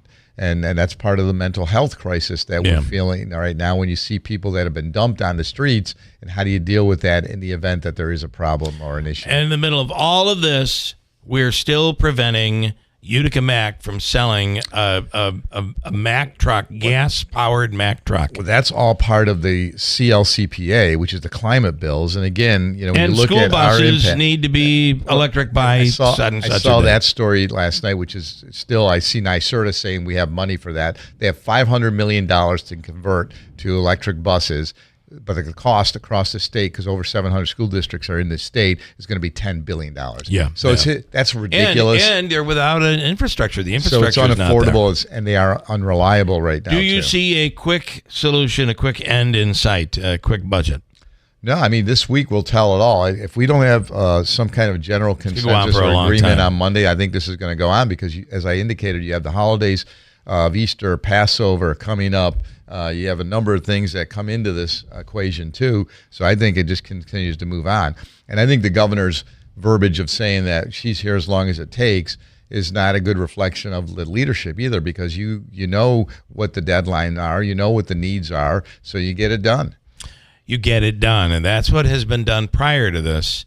This governor seems to not be able to bring her own party together to get stuff done. Well, look, that is a problem. The split right in the office of the governor between the governor and the lieutenant governor. Yeah, think about that. Cully, you have tonight. You're doing a thing. You're, Senator, that he played in NFL Europe. He played for UConn in college football. You're a big UConn supporter. Tonight, you're doing a UConn watch party as part of the NCAA women's basketball tournament that is going to be at Tony's in Washington Mills. Jamie, I got to turn you on. Go. I know you always mute me. Yeah, Washington but I didn't Mills. see your mic wasn't up. 8 o'clock. Okay. We're going to have the computer set up. People can come on and talk. We're going to have various stars. So you're doing a podcast there. Yeah, that's going to be a live podcast, watch party. People can call in. People can come and talk. It's going to be a great event. I love it. Sarah Strong, Paige Beckers, AZ Fudd. They're going to dominate. We're going to beat UCLA. We're going to the national championship. We're going to win. And it's going to be the first time in many years the national championship is coming back to stores, Bill. Okay. Jamie Harper played football out there, too. I know Jamie right? did. Yeah. Jamie gave me rides many times. There you go. Very nice. I want to tell you the official coffee of this program, Daylight Donuts. They have a new sandwich. If you're hungry right now, a new sandwich that is egg white, spinach, tomato, and feta cheese. You can put it on a bagel, English muffin, or on a croissant, and it is melt in your mouth. Delicious. The coffee is Seattle's best. It's awesome. Daylight Donuts in New Hartford. And if you're struggling with pain, Revive Software Therapy with Dr. Timothy Del Medico. UConn actually utilizes this service. Struggling with pain, neck, back, knee, wrist pain, arthritis, shoulder pain. SoftWave can help. I'm in the middle of this program. 8 different treatments over the course of a couple of months, and I'll report on it. Call them today at 315-725-8427. Enjoy the weekend. From the Stanley Theater Studio, WIBX Utica, Rome, W295EI, WIBX 950 and 92.3 FM, a Town Square media station. A surge in hiring. I'm Dave Anthony, Fox News, and the report just out this morning showing a lot more hiring than expected last month, nearly double February's number, which was revised lower. 228,000 jobs added in the month of March. Unemployment rate goes up to 4.2%. Fox Business Network's Lauren Simonetti, but Wall Street not reacting much to that. Instead, the focus remains on new U.S. tariffs on almost all imports and if they could harm the economy worldwide. Dow futures down 1,000 points before the opening bell this hour after plunging more than 1,600 yesterday, the biggest sell-off since COVID hit in 2020. But President Trump says the market will rebound with a U.S. manufacturing boom. Posting on Truth Social minutes ago, this is a great time to get rich, richer than ever before, and his policies will never change. Saying last night on Air Force One, you see the plants are starting to construction already. We have many plants. China, though, is readying a retaliation, a 34% charge on all American products. Exactly the kind of countermeasure that Treasury Secretary Bessent warned against, saying that that would prompt even more escalation from the U.S., from President Trump. But it's not just U.S. adversaries. It's also allies who are trying to weigh their next moves. You had French President Emmanuel Macron calling for suspension of all planned investments in the U.S. by European companies and vowing a united European response. Fox's Jackie Heinrich at the White House. President Trump has fired the director of the National Security Agency, Tim Hawk, as well as others in the National Security Council. The lead Democrat on the Senate Intel Committee, Mark Warner, reacted saying, how does this make Americans any safer? More nasty weather forecast today. Texas to Kentucky after days of storms and tornadoes did damage in several states, killing 5 people in Tennessee, 2 more in Indiana and Missouri. And Fox meteorologist Janice Dean also warns of the heavy rainfall, the once-in-a-generation potential flooding event for some of the same areas. The threats from Texas to Pennsylvania. America's listening to Fox News.